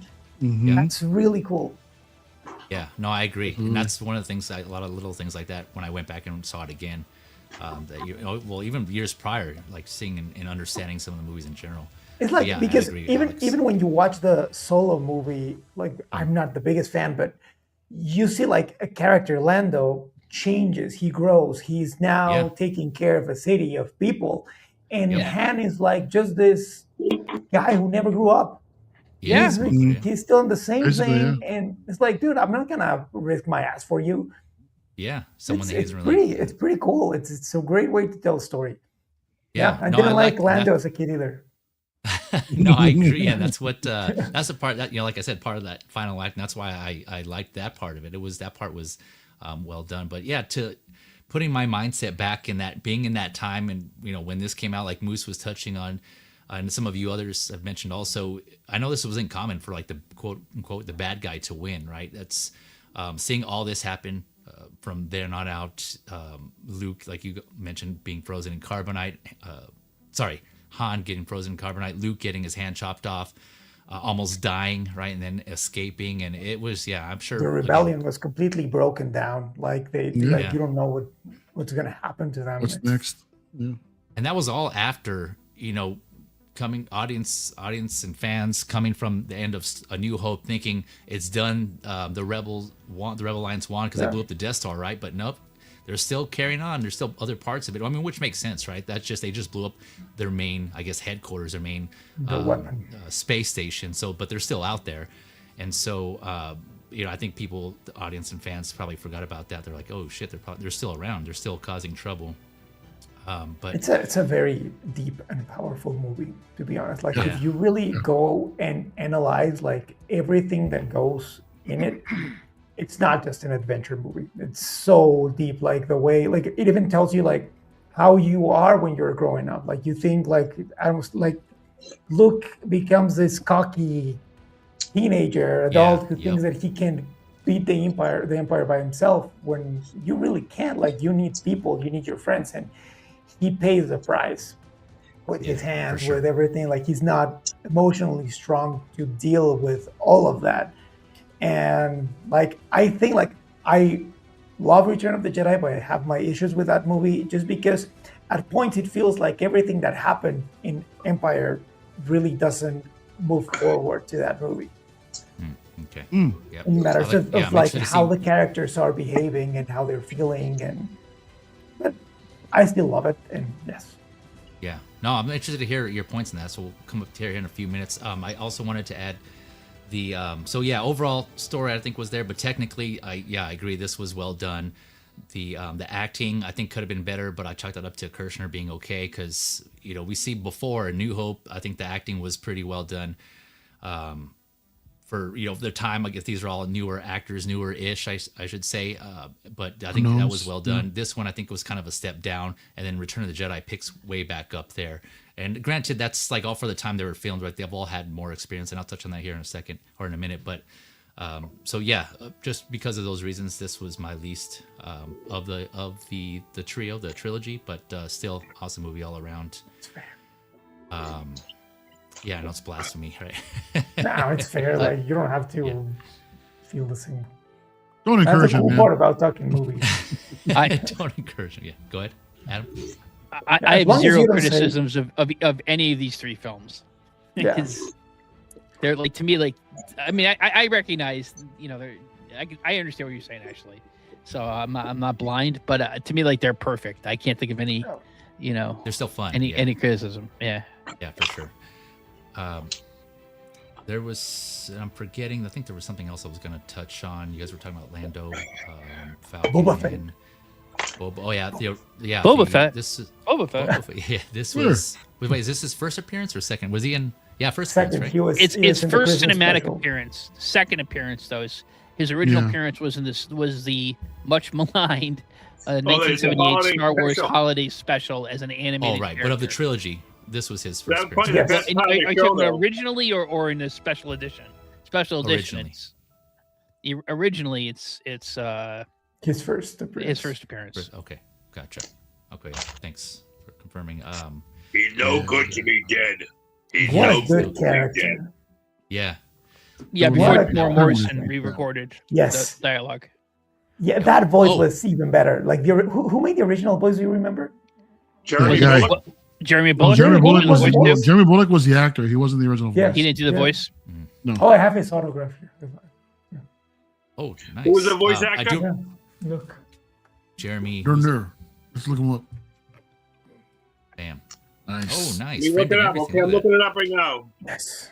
Let me see. Ask Google. Yeah, who was the voice? Like I can't remember. Boba But I Fett like that voice voice. actor, Empire Strikes Back. that. Okay. All right, Moose. While you're doing that, I want to put you on mute there. Moose, on mute. Go ahead, Adam. That didn't bother me. That in terms of like the special edition, that's the one, you know, just to be consistent, because it made It sense. makes sense. If you know, if he's the clone of Jango Fett, Yeah. yeah, that made sense to me. But the Yeah. original Oh, well- voice was like it felt more mysterious in a way. Like it was more Yeah. deep. it- I you liked did it. agree. I understand why they did it, and yes, it's one of those changes that make perfect Jason sense, but Wingreen. Jason Yep. Wingreen. Yeah, that's what we I got. remember what I was going to say now. Going back, one thing I really did not like, and I don't understand, so you guys can like me, but the way they initially portrayed Yoda in here as being like as a basically immature young like child, like the way he was acting. I mean, yeah, it was funny. Don't get me wrong, but I don't understand like why they portrayed him like that. You guys have any He insight was or what the testing reason? Luke's patience. Yeah, Okay, yeah, Is that- and that was is that a in theory? the or is that context. confirmed? No, that's true. Like he's testing Luke's it? patience Okay. because Yeah. he's so impatient. He's like Anakin. He can't see. stand like being in a situation like that. He wants to Okay, control gotcha. everything. And Yeah. it was also Yeah. playing against expectations of Yeah. like a great warrior is well, you know, warriors do not make one great. You know, Right, yeah. you know, you this little green little creature can't be a Jedi master. You know, and when I was a kid seeing it, I just thought he was like some little creature that's gonna take them to the real yeah. Yoda, and not I see. this little creature is what you Yeah, know this exactly little what Luke Muppet said, yeah. is Yoda? the Jedi Master. So it definitely played against expectations. But of course, when Yoda and one of the great moment, one of the greatest Star Wars moments, and one of the greatest orchestral themes or motifs is when Yoda, you know, puts his hand out and raises Luke's X-wing from the swamp, like, Yeah. and Luke's like, I don't believe it. That's Nice. just why you failed. That was great. brilliant. That was Yeah. brilliant It's writing brilliant. right I there. agree man. with that. Yeah. You know, Yeah. you know, but what I wonder is like, for those of us who like, you know, who grew up before the prequels, the kids now, like, it's a lot of the stuff that's in, particularly Empire Strikes Back, Yoda, and Darth Vader being Luke's father.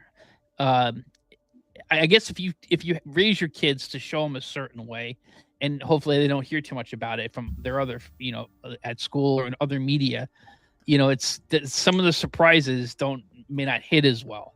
if you're certainly if you watch it in sequential order, starting with episode 1, episode 2, episode 3, A New Hope. I guess it depends how you show your kids. You can't show it 1, 2, 3, 4. You got to show it 4, 5, 6, 1, 2, 3. You can't. George said.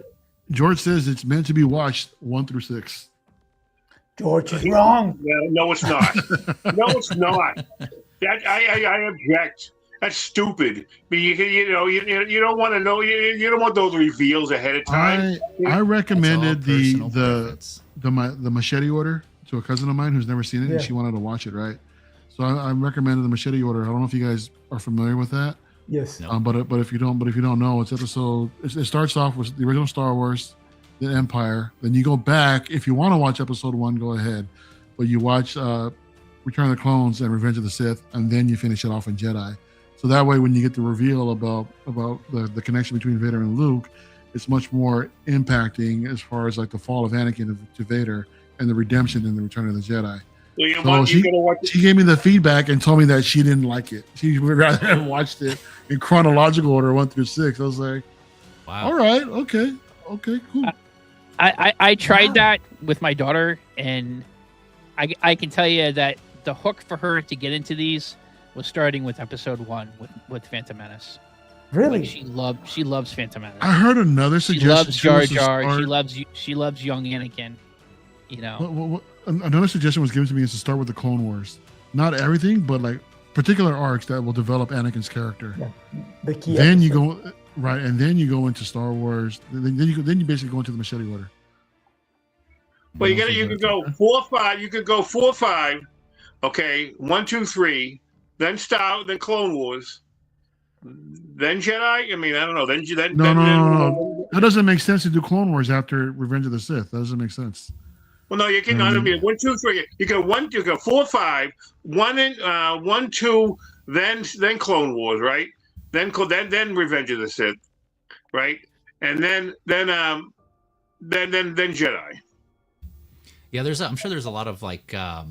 There's so many ways to kind of like watch the Clone Wars animated show. There's like different suggestions on how to watch them and things like that. And again, like I mentioned, it all comes down to personal preference. I'm going to go onto Google and see what the essential episodes of the Clone Wars are. There's essential to who? That's what I'm saying, right? There's a Kotaku article that removes like all the filler episodes. Season 7. Yeah. Well, then there's also adding in. I think you should add in Rogue One and Andor. Yeah. Oh yeah. You can go. There's like so many directions you can go. Fellas, hold on. We still got Return of the Jedi to talk about. So before we go too much detailed into which order to go into, because again, ultimately that's all subjective. It's all preferential. But I want to save some time for Return of the Jedi here, because I know it's going to bring up a whole lot of discussion, and we don't have that much time left here. So you're right. If we want to, we can go on to, like I said, later episodes. We can go into that if you want to just do a topic on order. But okay, with that being said, last but definitely not least in my book, my personal favorite, I know you guys have heard me say that multiple times, Episode 6, Return of the Jedi, came out in 1983. Screenplay, again, by Lawrence Kasdan, in conjunction with George Lucas. So both of them tag team this one. Director Richard Marquand with Marquand, right? Marquand, yeah. Like Moosey pointed out earlier. So yeah, 1983. This one, I mean, I'm trying to put my biases aside and look at it objectively, but this is the one I grew up with, watched multiple times, and I just love this one. And I think this one overall, again, I know it has an unfair advantage already because it had the budget, I presume, right? Because it's been like the third one at that time. All the actors had more experience. Kasdan already is coming off of Empire Strikes Back.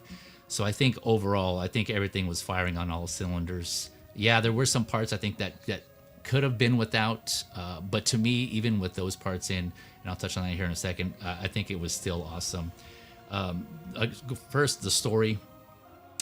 I love how the attention to detail, again, going back to some of the callbacks to some of the previous movies, right? So as I was watching yesterday, I picked on them up myself, and I didn't really put 2 and 2 together when I initially watched it, but like when Jabba mentions to Bib Fortuna, they call him a weak-minded fool, right?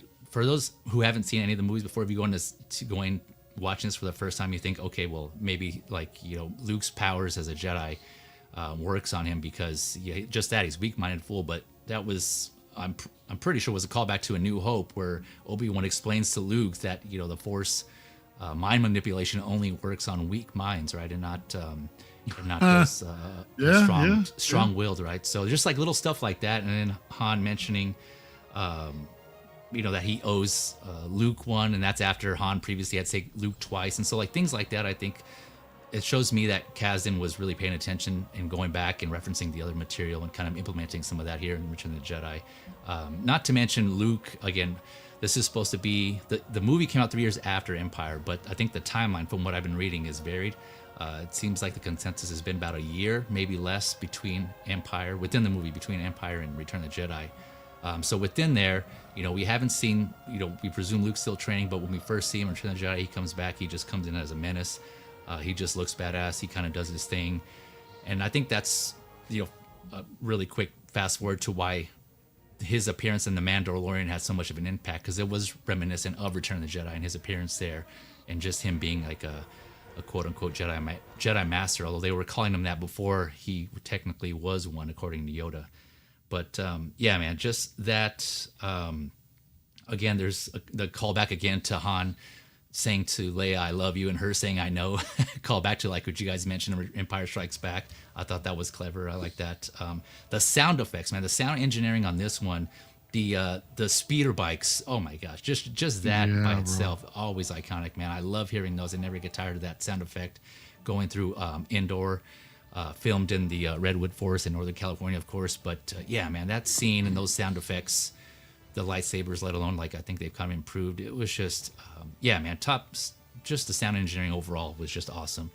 The biggest thing that stands out for me, that final act, I don't think, and I tried to do some research on this beforehand, but that final act, and I don't think a lot of people talk about this as much, but the fact that they have 3 action sequences going on in parallel. So 3 action sequences of the storyline going on in parallel. Granted, they're not the first to do that. Something similar where you have 3 storylines in parallel. I had read like a movie called Rashomon. I forget what it's called. Rashomon. Thank you. That did something similar. The Godfather did something similar, where they had 3 storylines, and then Empire Strikes Back had something similar, right, where they were doing 3 parallel storylines going on. But this had 3 action sequences going on, right? You got the battle on Endor. You got Luke and Vader, fighting, discussing. That whole thing going on in the Death Star with Palpatine, and then of course the battle right outside the Death Star, the new Death Star, their Death Star 2. That was just awesome. And then we've seen multiple movies since then kind of pick that up. Infinity War is a good one. I think Endgame didn't do that. There was like one battle scene, but yeah, Infinity War did that. Lord of the Rings did that. And then, again, this is action sequences. I know storylines, plot lines, simultaneously other movies have done that before, but as far as action sequences, that was really awesome and just amazing as watching that as a kid. The Ewok thing, I get where people are coming from. I think that might be a generational thing. I've heard people say that Ewoks adding them in was kind of dumb. They could have did without. And when I say generational thing, I think that I can see in the perspective of, at the time, the societal norms was that things similar to that, kind of kiddish, were meant more for kids, just like video games were, or cartoons. People at that time who've seen this, they kind of shrug it off because those are supposed to be for kids. For me personally, I didn't mind it. That could have been any other species of aliens, right? I think it still would have fit. To me, it shows that they still spent time with the Ewoks. They each had their own personalities, different suits. They were all different colors, and you can see them developing that relationship. So when it comes time to actually do that surprise, right, when they fought back against the stormtrooper and those troops on Endor, right, and then as the ATRTs are blowing some of them up, and you see some of them die, you kind of feel for them. At least ATST, I did. Yeah. Thank you, ATSTs. Thank you, Mario. Yeah, and taking them all out, it's kind of like by that point you had already kind of felt for them, and they're like, they're a species, right? They have their own culture, they have their own way of living. And you kind of feel for the ones that are dying and being part of that battle. And so at least that's how I took that. So I didn't mind it personally, but I can see, some people kind of thinking it's just meant to sell toys. I don't think it's to the degree like the Anzellans were in like later Star Wars episodes where they didn't really have a major plot. They were just kind of thrown in there type of thing. So, but overall, man, I think this is right. This is number one for me. There was a lot of high points here. The whole I plot. forgot to mention something. Yep. How much George Lucas was inspired by Akira Kurosawa's Japanese movie, A Hidden Fortress, and a whole bunch, and all his, Toshiro Mifune, samurai movies. Yeah. Yeah. I read about that. Yeah. Go back to Star Wars, dude. Yeah. 2 movies ago. And another one last thing I'll turn over to you guys just because, man, like I said, this is my favorite. The whole Jabba Han rescue, I should say, that to me, it seemed like that took actually some thought and some insight into how the writing, anyways, both writing and in the story, like in the script, that was all planned by Luke, right? And so that not only made it come across that way in the story, but I'm sure Kazan and Lucas had to like, okay, how are they going to get Han out? It wasn't just like a quick go in there, rescue and blast in, blast out type of thing. Like they had a plan from start to finish in between that year time frame from Empire and Return of the Jedi. Lando, if you guys remember at the end of Empire Strikes Back, Lando said he's going to go scope out the area, go to Jabba's palace, and Luke's going to meet him on Tatooine. And then that's the last we hear of that. Then open up Star Wars, we find out that Lando infiltrated. He's working for Jabba. So at least months, right? He's in there, and I presume giving intel to Luke. They're all trying to figure out how to break Han free. And from capturing the droids, it seemed like that was intentional because R2 was holding Luke's saber. And Luke intentionally being captured. I don't know if it went to a T. We obviously don't know. At least I don't know because I didn't read in depth how well they thought that out. But to me, it just shows that there was some thought that went into that, both in the writers and coming across as Luke and Leia and Lando saving their friend Han, and not to mention the fact that in the beginning when Leia first when that bounty hunter comes in with Chewie and the reveal that it's Leia. Oh man, that was just crazy. That just like was seeing that for the first time was like, oh shit, it's Leia, and like that was all planned. I hear a buzzing. One's phone is vibrating. Yeah, I hear a buzzing. Oh yeah, sorry, that's mine. Can I just say, due to your point about how the Ewoks were received, let me just remind everybody, they were going to freaking burn them alive, burn Luke, Han, Chewie alive on their way to onto the village. Yep. And put them up for barbecue. They're gonna eat. They're gonna freaking eat them, dude. Yeah. I mean, I think that's what everybody forgets, man. Yeah. Little murder bears will actually, mess around and find out. Cute little murder bears. Exactly. Yeah. They were, like that shows like they were actually putting some stakes in, not literally stakes, no pun intended, but that like man, their lives are in trouble. Like this is, granted they didn't want to fire against them. I think who was it, like Luke told them to lower the weapons and just it'll be fine once they got captured by the Ewoks, and so they could have taken them out, but they chose not to, and then as a result they were going to get eaten. So just like, oh damn, maybe that was a bad idea. So yeah, you're right, Mario. Yeah, that's a good point. But yeah, going back to the Jabba Palace, I just want to say that I just thought that was well thought out, and I was all surprising thinking that Luke and Lando and Han were gonna be pushing the Sarlacc pit, but Luke just does his thing and comes out, and from when R2 shoots out his saber, Luke catches in the air and just starts going off. Oh man, that shit was so badass. And that whole the green blade was so exciting. Yes, like, holy shit, blade. Different color, dude. Yeah, dude, that was so sick. But yeah, I'll pause there, and I'll throw it to whoever wants to go next. Sorry, Empire's. I have a very hard time saying what's my favorite, but I guess Empire is my favorite Star Wars film by a small margin. But Return of the Jedi is the greatest cinematic experience I ever had. Maybe the second to that would be seeing Avengers Endgame opening night. But I saw Return of the Jedi opening day in 1983 with my dad. I was 9 years old. My dad, it opened on a Wednesday. This is before, at least in our area, like a year really before the mall multiplexes were out, where you'd have 6 cinemas or 10 or whatever, 12, and playing multiple versions. So in my town, in New York, it was only Return of the Jedi was only playing like 2 theaters. So my dad let me skip school that day. Okay, I was in, I guess, 4th grade. let me skip school.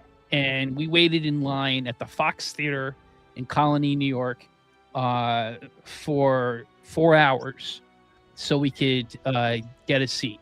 And we were there and we're speculating, kind of like like I mentioned before, we speculated those 3 years. Who's the other? Is Vader really Luke's father? So we get in, and it was the greatest, just the memories of my dad's passed, and he was my enabler, taking me to Toys R Us and getting me the toys and going with me on opening night. Up through I was like an adult, we'd go opening night to movies, or opening weekend at least. And just that, like, that movie theater is no longer. It's like I think it's like an Applebee's or something now. It's whatever. It's those days are gone. So from that perspective, again, like I said early on, these films to all of us are very personal, and our connection to them, and we think of loved ones, and loved ones past. I saw this movie so many times in the theaters, and the other memorable time, Moose, you might appreciate this. I grew up in New York, but my grandmother lived in Randolph, Mass. And I remember my grandmother and my aunt taking me to see it a third and fourth time when I went to go visit them for the summer at the movie theater at South Shore Mall in Braintree, Massachusetts. So a lot of great, and then they took me to Child World. They took me to Child World, and they got me the Endor playset. So just a lot of great memories there. Now, in terms of the movie itself, we talked about how Vader, in definitely the greatest movie villain of all time. I would say a close second would be Palpatine, and Ian McDiarmid is just he like oozed evil in this film. And he was only like 35, 36, Ian McDiarmid, when he first played Palpatine, and he kind of aged up as in the prequels, but he was just the way he delivered some of those lines. And I'm afraid that this will be quite operational when your friends arrive. Just so great. Everything about Palpatine I love. Ewoks, again, I was 9 years old, so to me, I thought they were cute. I liked them. I never had an issue with the Ewoks, and in fact, you kind of mentioned it, Feezy. I thought when those, like, that one Ewok died after being hit by the AT-ST, I thought that was kind of like, geez, I was 9 years old. I thought that was dark, man. I'm like, wow. Yes. They killed the little teddy bear. Jeez, that's pretty very dark. For a kid to see that. And his friend trying to wake him up. Oh, that was sad. I still think that's sad. Every time I see that, and I've seen this again like hundreds of times. In terms of the special editions, I actually think the most egregious, other than Greedo shooting first, edition that Lucas made on special editions is that Snice Noodles Band song. Oh God! I can't stand it. Jedi rocks. Oh my gosh! Abomination. It just takes me out of the movie whenever that happens. So I don't care for that. No, I do think in this special edition, them adding tattoo, like, shots at the end of the celebrations on Coruscant and Naboo and Tatooine. I actually think as a saga, they make sense, because if this is the final film, and in my view, it's the final film, connecting, post in a post connection to the sequels or to the prequels. I think I'm okay with that. The last thing I'll say is the ending, or two things I'll say. My favorite lightsaber battle of the saga is the battle between Vader and Luke in this. And just like the interplay, where Vader's, he's taunting Luke to try to get him to be angry, and also Palpatine is trying to taunt him to get his anger up. I just think is awesome. And the whole idea that the battle is won because Luke throws his saber away, and really he at that point adheres to the message that Yoda was trying to convey, and that that the passivity is what is being passive is what makes a great Jedi, and that's what when Vader sees Luke's cut, when Vader's hand is cut and he sees geez, this is what I did to my son. This is my son, and this is what this evil being Palpatine, what he's doing, and the pleasure that he's taking in torturing my son. And you can just see like the wheels are turning there in Vader's mind, and his decision to save his son is, I think, one of the greatest moments in film, and certainly in the Star Wars saga. And lastly, I love that funeral pyre scene where he it's like a service to his father, and then the flames go up, and you see the X-wings, and that kind of transition to the victories. I love that. I just love that scene. Yeah, Alex. I love this movie. Like I said, it's my least favorite of the trilogy, but I love it. It's the first Star Wars movie that I watched. My mom showed it to me to make me fall asleep when I was a little kid, so I love Ewoks. And it's also like I was saying, like I'm not very close to my mom, but it's one of those things that it will always remind me of a moment when we were together and we were having a good time before the dark times. Yeah. So it's really cool when you start thinking about like all the memories that these movies bring to you. And for me, this one, like, it was the first one I watched. I didn't get it. I was like 3 years old, but I remember the Ewoks, and then I remember watching them in a serialized order, and I loved it. Like for me, like when I was a kid, it was my complete favorite. But growing up, Empire started to become the one that resonated with me the most. But this one, like, I think the ending, like, even I think my problem with this one is Han Solo's arc. It does feel like Harrison Ford was right that it played its part. It doesn't feel like it really does anything for the character anymore. It's just like he's there because he's there. It's like, yeah, he already helped. He already changed. He's not the selfish man anymore. He now cares about his friends and all, but I think that kind of bothers me. But those are things that you pick up when you grow up, not when you watch it, and sometimes when you start over analyzing things. But I think it's a very beautiful story of how someone, like, for me, Darth Vader is the best character because I think it's the most, even when it's sci-fi fantasy, it's so human.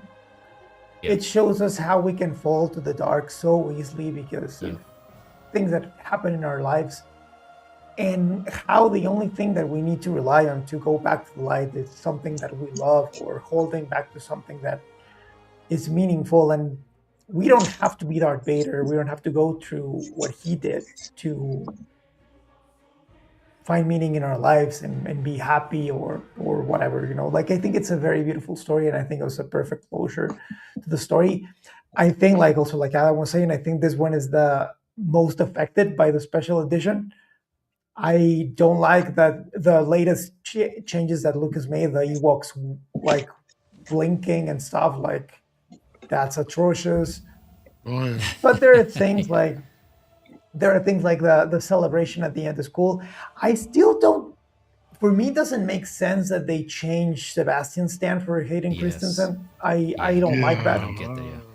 It's like, why? Like, some people say that it's because he was, that's when he was a good person, when he was a Jedi.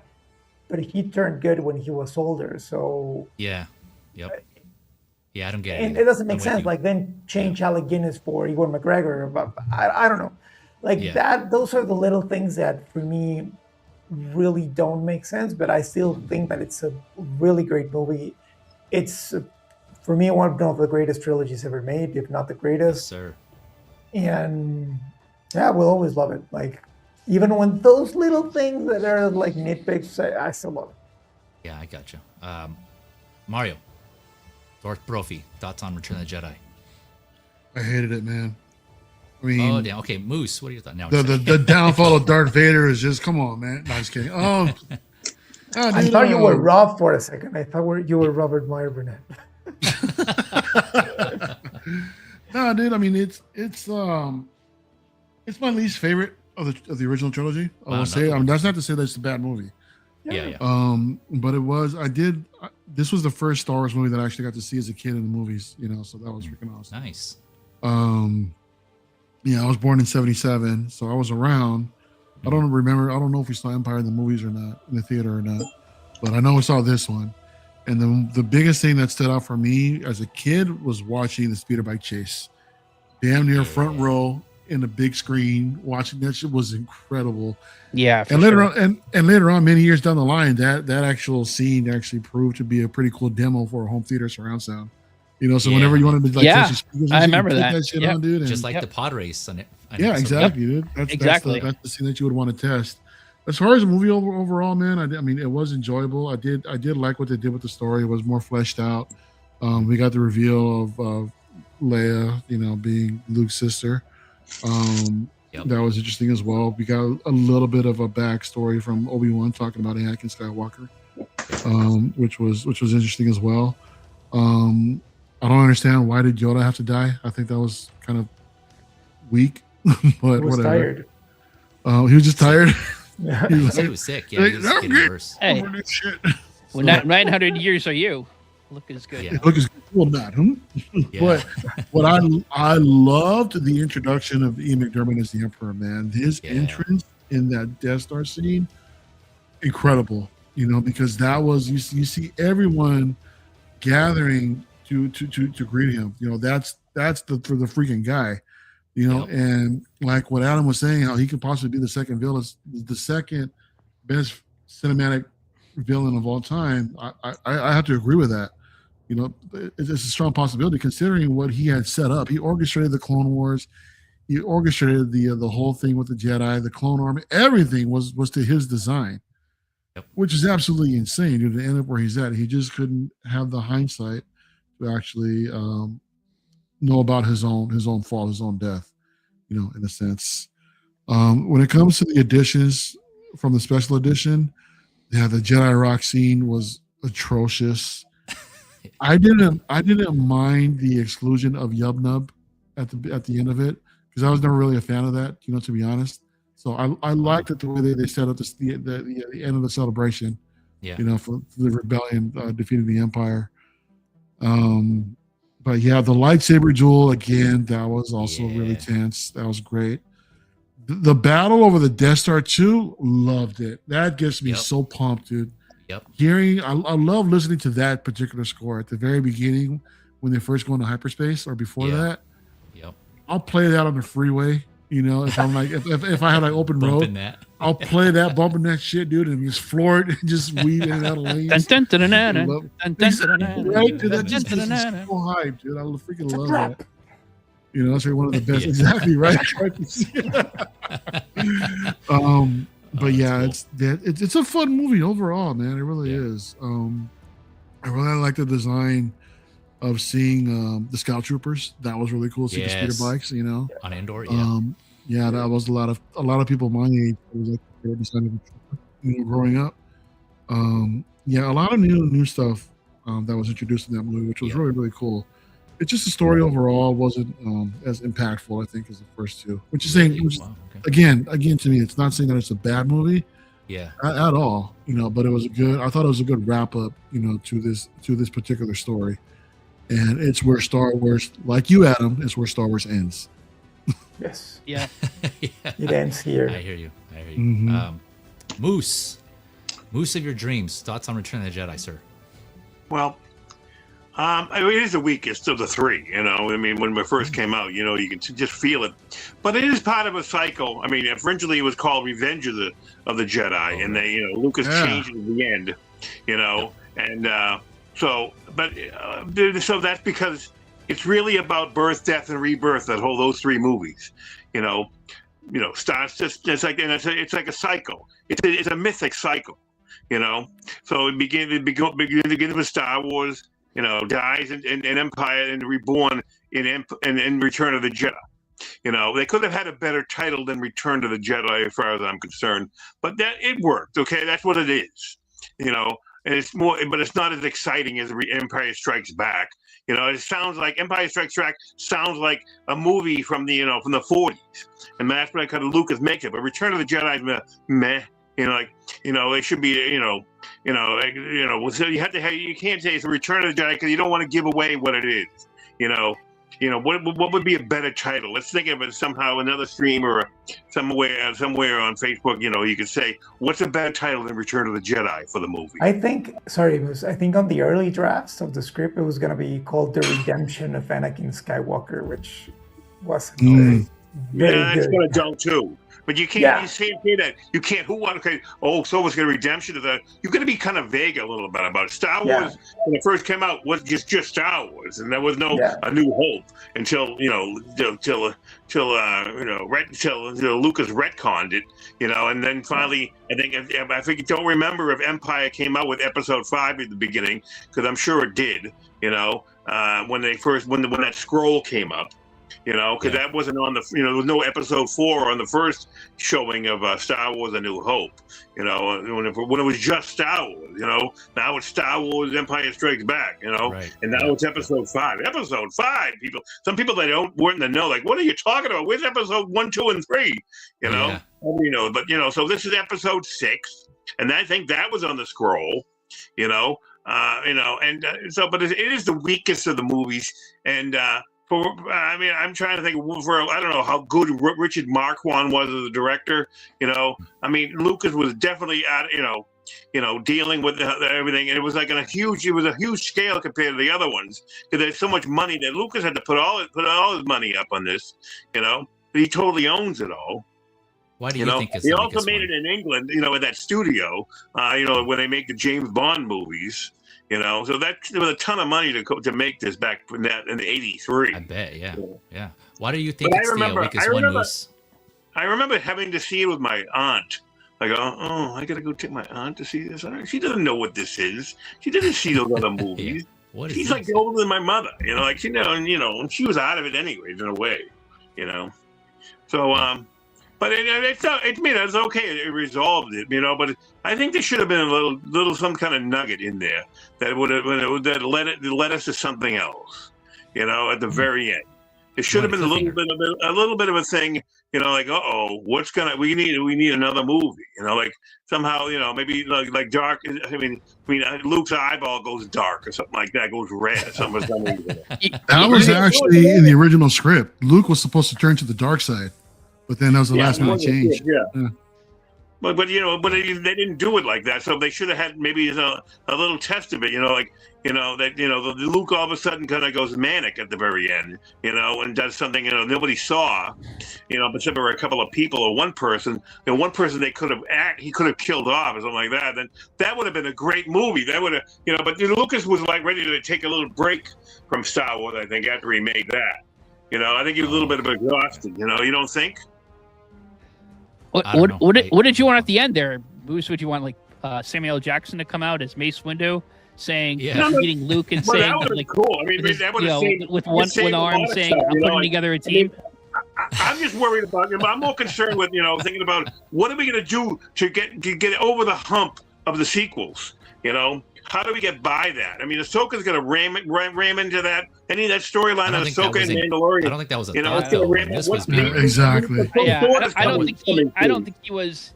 He talked. If you read some of the interviews, like in Starlog magazine and whatnot, back in that time, he said he was going to take a break, but he wants to do the prequels, which obviously he did, and that he then may, when these guys are older, come back and do 7, 8, and 9. He did talk about that, and then he said when he did the prequels, "No, I'm done."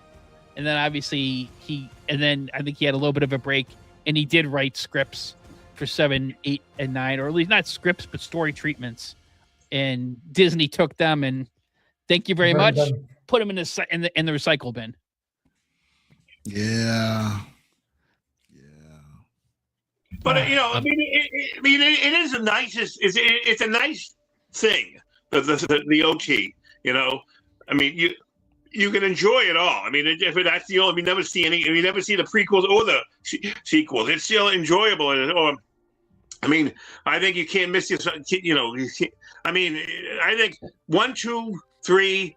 I know. Let me say 4, 5, and 6, and 3, and Rogue One are the essentials. Maybe the last season of Clone Wars is essential Star Wars. There we go, Moose. Yeah.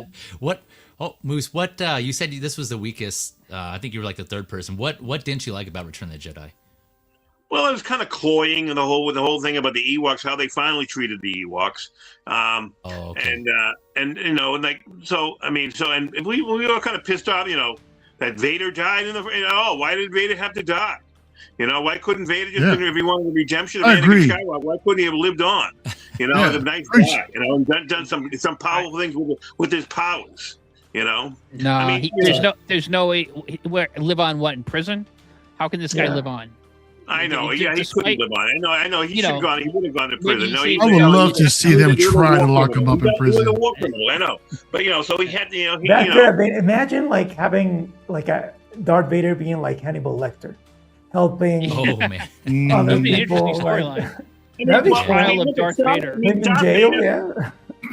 Darth Vader. I'm losing my train of thought. Darth Vader had to sacrifice himself. He had to do that because he knew the Emperor was going to kill him whatever he did to save Luke. He knew he was sacrificing. He was going to die. So I mean, it was inevitable. But it makes you feel sad about it. But there should have been a little kernel of excitement, for something to going on. But I think Lucas was tired by then. He just get over the hump, and he was already moved on to Indiana Jones. Yeah. Have you thought, Moose, the Ewoks, did you think those were that was something like for kids that was kind of kiddish that they added in there? Well, especially the treatment of it, but I wouldn't refuse them. I just bought a layer in Wicket, so I can't say I don't want them, but George has always said what are you going to do? I mean, that's how they were. They were fun. When you think back when you get older. You think, well, they could have been something different. They could have been something more, something more exciting. But because whatever, there's other things you can do. I mean, I have no qualms. Really, you can live with it. Live with Return of the Jedi. I have more qualms with the prequels. How you can fix, like Phantom Menace. I've always thought about how to fix it. Why it was so boring. Phantom Menace is a boring film until the very end when the fight started. When Darth Maul shows up for a future episode. We'll save the prequel trilogy for a future episode. But go ahead, Mario. Yeah, I know. No, I was going to say that George has always said that Star Wars itself was always made for kids. So I mean. Oh, really? All of us here. Yeah, I mean I think we're all a testament to that. We all experienced this in our childhood, and it was so impactful that we just hold it in this high regard. Even though it may not hold up, at the time to with other adults, but I do agree with him when he does say that it was made for kids. But as we grew up and as we matured, it's so much more than that, than just for kids. But another thing too, I want to touch on as far as Return of the Jedi that I don't think anyone has talked about, and if they did, forgive me, but I think we're kind of missing the obvious thing. One of the best things to come out of this movie, and it's looking at us right now in front of the face. Slave Leia outfit, man. I mean, come on. Come on, dude. Come on. There you go. No one ever mentioned any of that, dude. The Moose is over here talking about that goes without saying. Yeah, right? I mean, Moose said his thing earlier about his homie pitching a tent. But I mean, what Slave Leia did do to all of us during our childhood, man, I mean, come on. Dude, I was 21. I wasn't a child then. I was 21 when that. You were so young. When Jedi came out, I was 21. I think to Moose's point, I know like one of you guys mentioned Robert Meyer Burnett. I like a lot. I like his commentary a lot, and I really like his commentary. And I know he's not a fan of Return of the Jedi, and I think he's a little bit older than I am, a few years older. And I think it just maybe the original trilogy depends on how old you were when you saw these. So like, yeah, exactly. I probably was the perfect age. Because I was, 3 or 4, and then 6, and then 9. So I was a kid throughout. Now, I think if I had seen Return of the Jedi when I was 15 or 16, or 21, like you, Moose, I may not have cared. I mean, I'm sure I still would have liked it, but the whole Ewok thing may have ticked me off. Just like I think a lot of the original trilogy fans who grew up with the original trilogy, when Episode 1 came out, I think there was a reaction to Episode 1 that, wait a minute, this is like kids movie with Jar Jar and young Anakin, and that was kind of my reaction when I saw it. But bear in mind, when I saw it, I was like 23, 24. And what I wanted was like The Matrix. I wanted like violence and fighting, and it's a kids movie. Now, I wasn't as crazy about Phantom Menace when it came out, but now seeing it through my daughter's eyes, and she loves that movie, I've grown to like it a lot and appreciate it. So I just think it's these movies. It's when they hit you. Yeah. No, yeah, for sure. It is definitely a generational thing, like I touched on before. Everyone saw it at a different point in life, so they have different thoughts. Then, like Alex and some of you mentioned, as you go on and you see them as you get older, or even more older than you were before, you kind of mature, or things change, or views change, and perspectives change. And so I definitely get that. And that goes for any movie, not just this original trilogy, right? Not Star Wars, but I think any movie. Sorry, going to Rob. Like, Rob is a good friend of mine, and it's always funny when we have expectations so high. Like, he always talks about, like, Empire Strikes Back for him was like a life-changing experience. And he watched it, I don't know, he always tells the story like 35 times or something. When your expectations are that high and you're expecting the movie to change your life, and you go and watch just a movie, like, it's obviously going to disappoint you, because it's not going to fill those shoes that you want it to fill, like, that's at least how I feel why Rob feels that way about Return of the Jedi being the most disappointing movie of all time. Like, it happened to me with other movies, but not as drastic as that. But yeah, just wanted to bring that up. Yeah. Can I show something before we get any farther? Can I show something real quick? Yeah, let me touch on these points here, and then we'll close out, because I know we are already a little going over than what I planned. But let me touch on Return of the Jedi, and then we'll go back to anything else we want to show, and then closing thoughts and stuff like that. So yeah, going back to the story, one thing I forgot to mention that I thought was, again, that was awesome, that it got the audience involved, that Kasdan and George Lucas, how they wrote the screenplay. So Palpatine, right? Again, final act, I touched on that, but up to that whole time, we all thought that they were on track. They were the rebellion was going after the Death Star again, but then it turns out Palpatine, to what Mario touched on, that he goes on, that what he's known for is manipulating and planning. He's a patient manipulator, and he's just like long-term focused. Palpatine had planned like everything in there. He let the rebels get on Endor.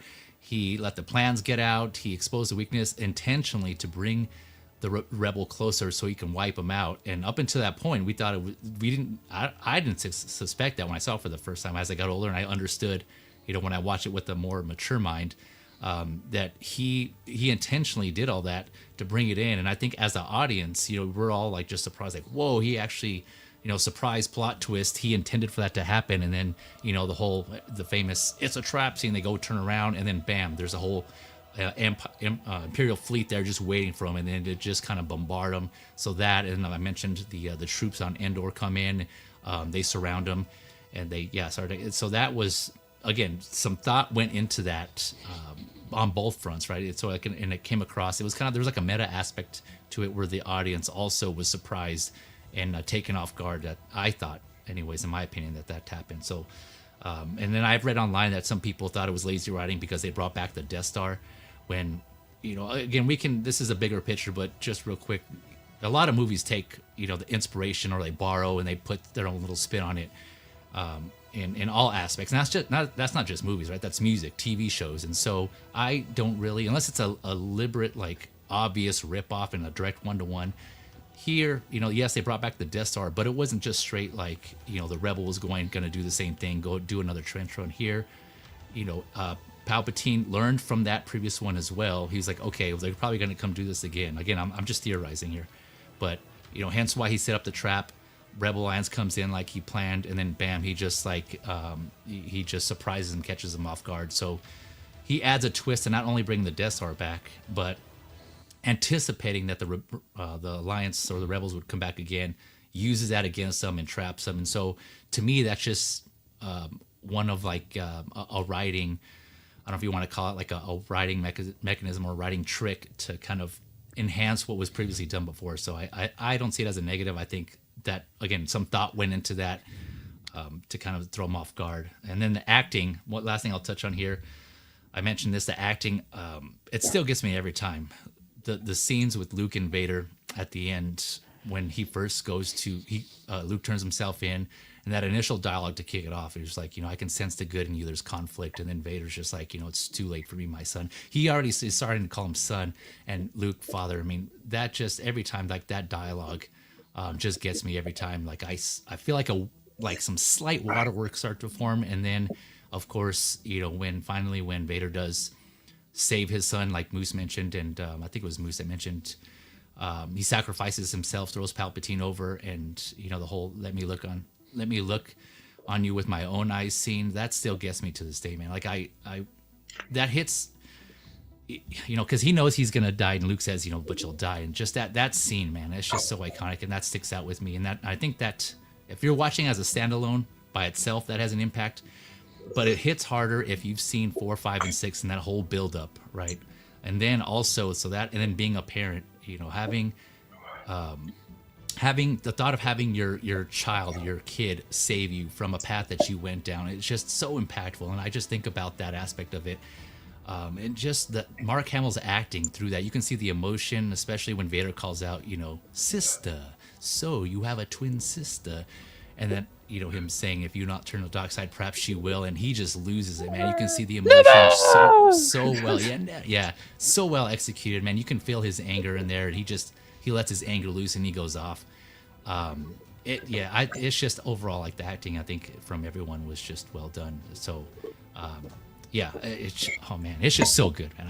It never gets old. So I'll turn it over to you guys. Anything I just want to comment, anything I just said before we close this up? That was very well said. I just want to go back to a point that Alex made. I was raised, I'm Jewish. I was never raised in a very religious. I was bar mitzvahed, my daughter was bat mitzvahed, but we're not religious. But I'm a Star Wars fan. And I can't quote you a Bible verse or a verse from the Torah or a hymn. I'm not too good at that. But boy, I can quote you pretty much anything from the Star Wars saga. And I know all the motifs and the different themes that John Williams composed. I could certainly tell you that scene in Return of the Jedi where the Super Star Destroyer's shields are down, and I think it's Admiral Piet says evasive maneuvers, and his assistant says too late as one of the fighters crashes into it. Of course, the little moments like it's a trap, or in Empire Strikes Back, the first transport is away. Yeah. All these little moments that, besides the bigger ones, that make the Star Wars saga and the prequels too, for me, so special. So I am a Star Wars fan, and I always will be. The true religion. I'm a Star Wars fan, and I can show you why. Or I can show you I have evidence right here.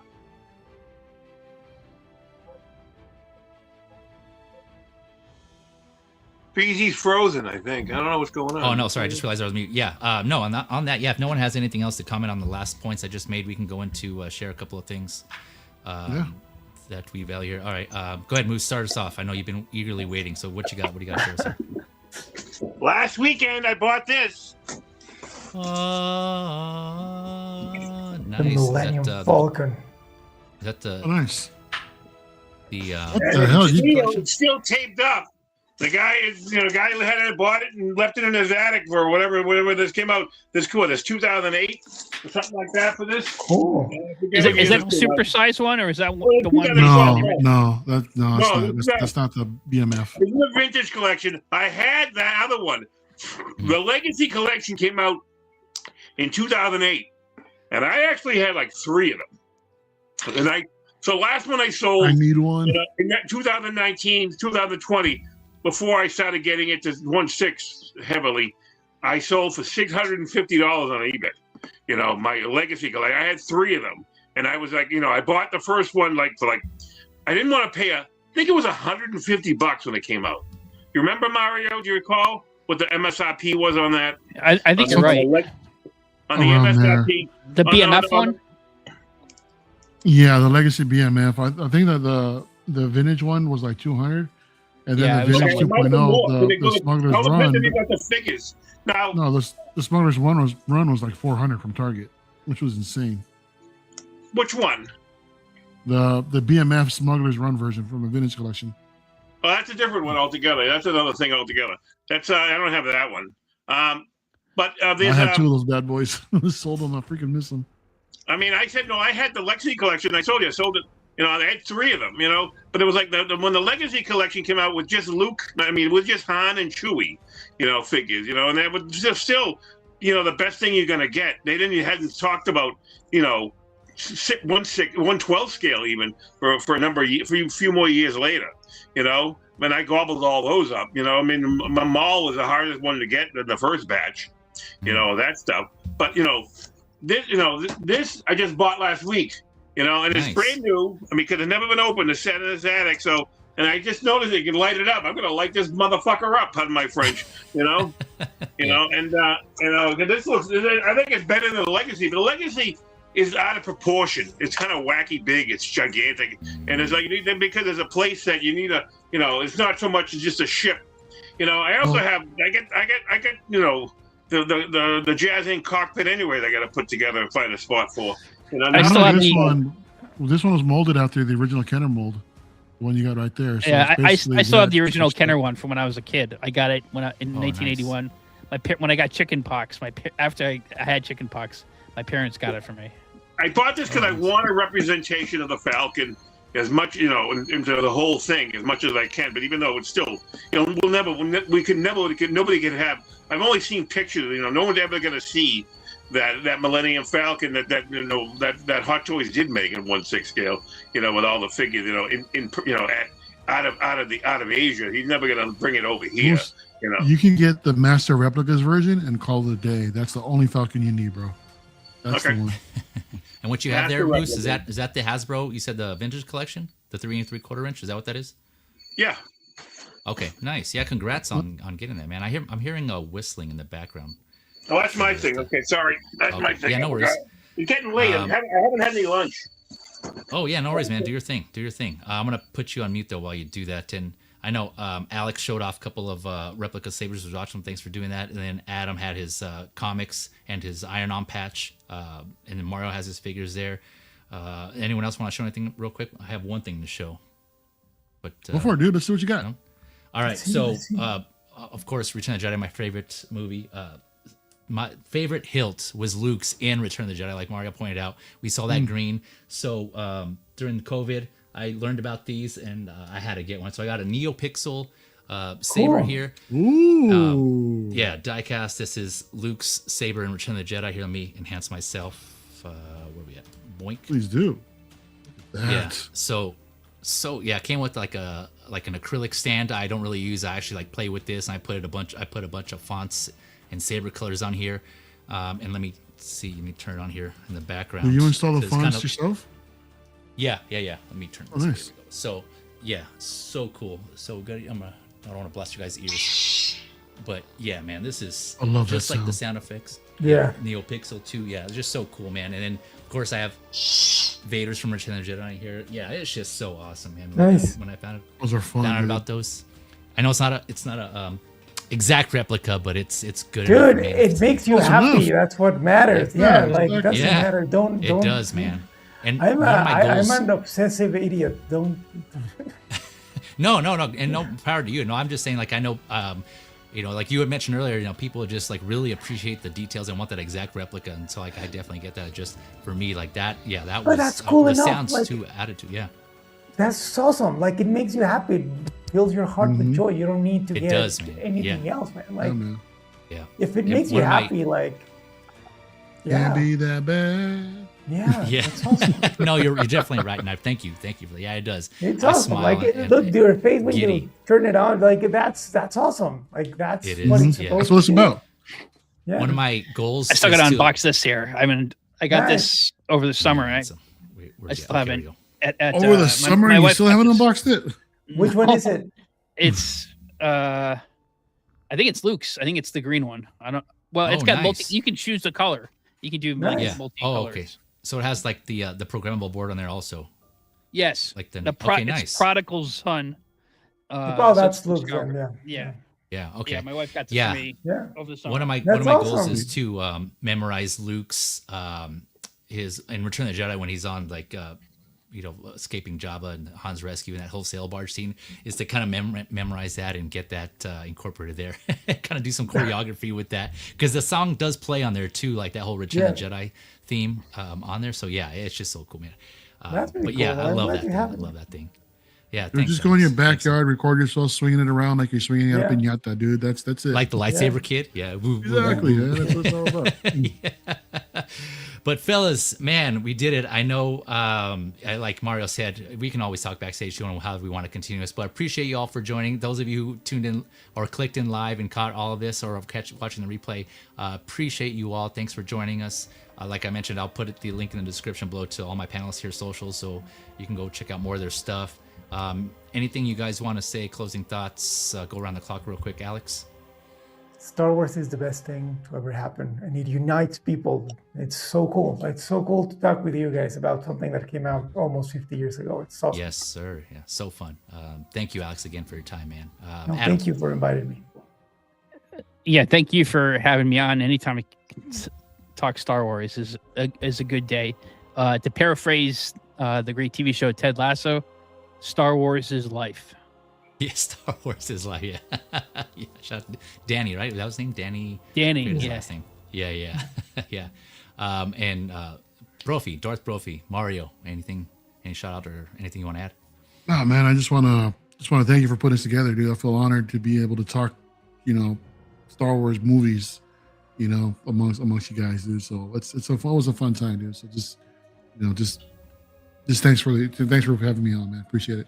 Yes, sir, man. Yep. And last but not least, Moose, 12-inch Moose of your dreams. Any closing thoughts? Thank you for letting me come and play. I love talking about stuff like this and giving my 64 years of history. Yes, sir. So Santa Moose is very happy to be here to talk about any kind of Star Wars. Star Wars had a huge impact on my life, and over the course of time, especially in the last few years, because I've been collecting at least since '98 action figures, but I had comics and everything like that. I had a whole bunch of I had all that early run of Star Wars and stuff like that. I got after I started collecting in the mid '80s, because Frank Miller started my collecting my comic book journey, but I evolved across all over that field, and I kept them for years, and I finally had to get rid of them all because I just can't deal with it. But I'm focused right now. If you saw, I'm going to put some pictures up. I have my Jazz Ink dioramas, Batman, BVS Batman bat computer. I just put together, and it rocks the house, baby. That's awesome, I can't believe I put it together as well as I did, because it scared me. All that stuff scared me. That I'm an old feeble man, And I swear to God, the world feels different now that you're 64. I don't know, because it's the tingle in my fingers or what. Everything feels like grease. Everything feels greasy. Because I don't know, because I have less.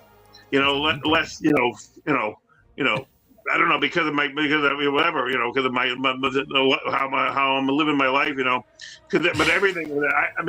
I love Star Wars. I love Marvel. I love other movies. Like you mentioned, Silence of the Lambs. Hannibal Lecter. I have 2 Hannibal Lecters now, and both versions of them from Blitzway. I love Ghostbusters. I love all this shit, man.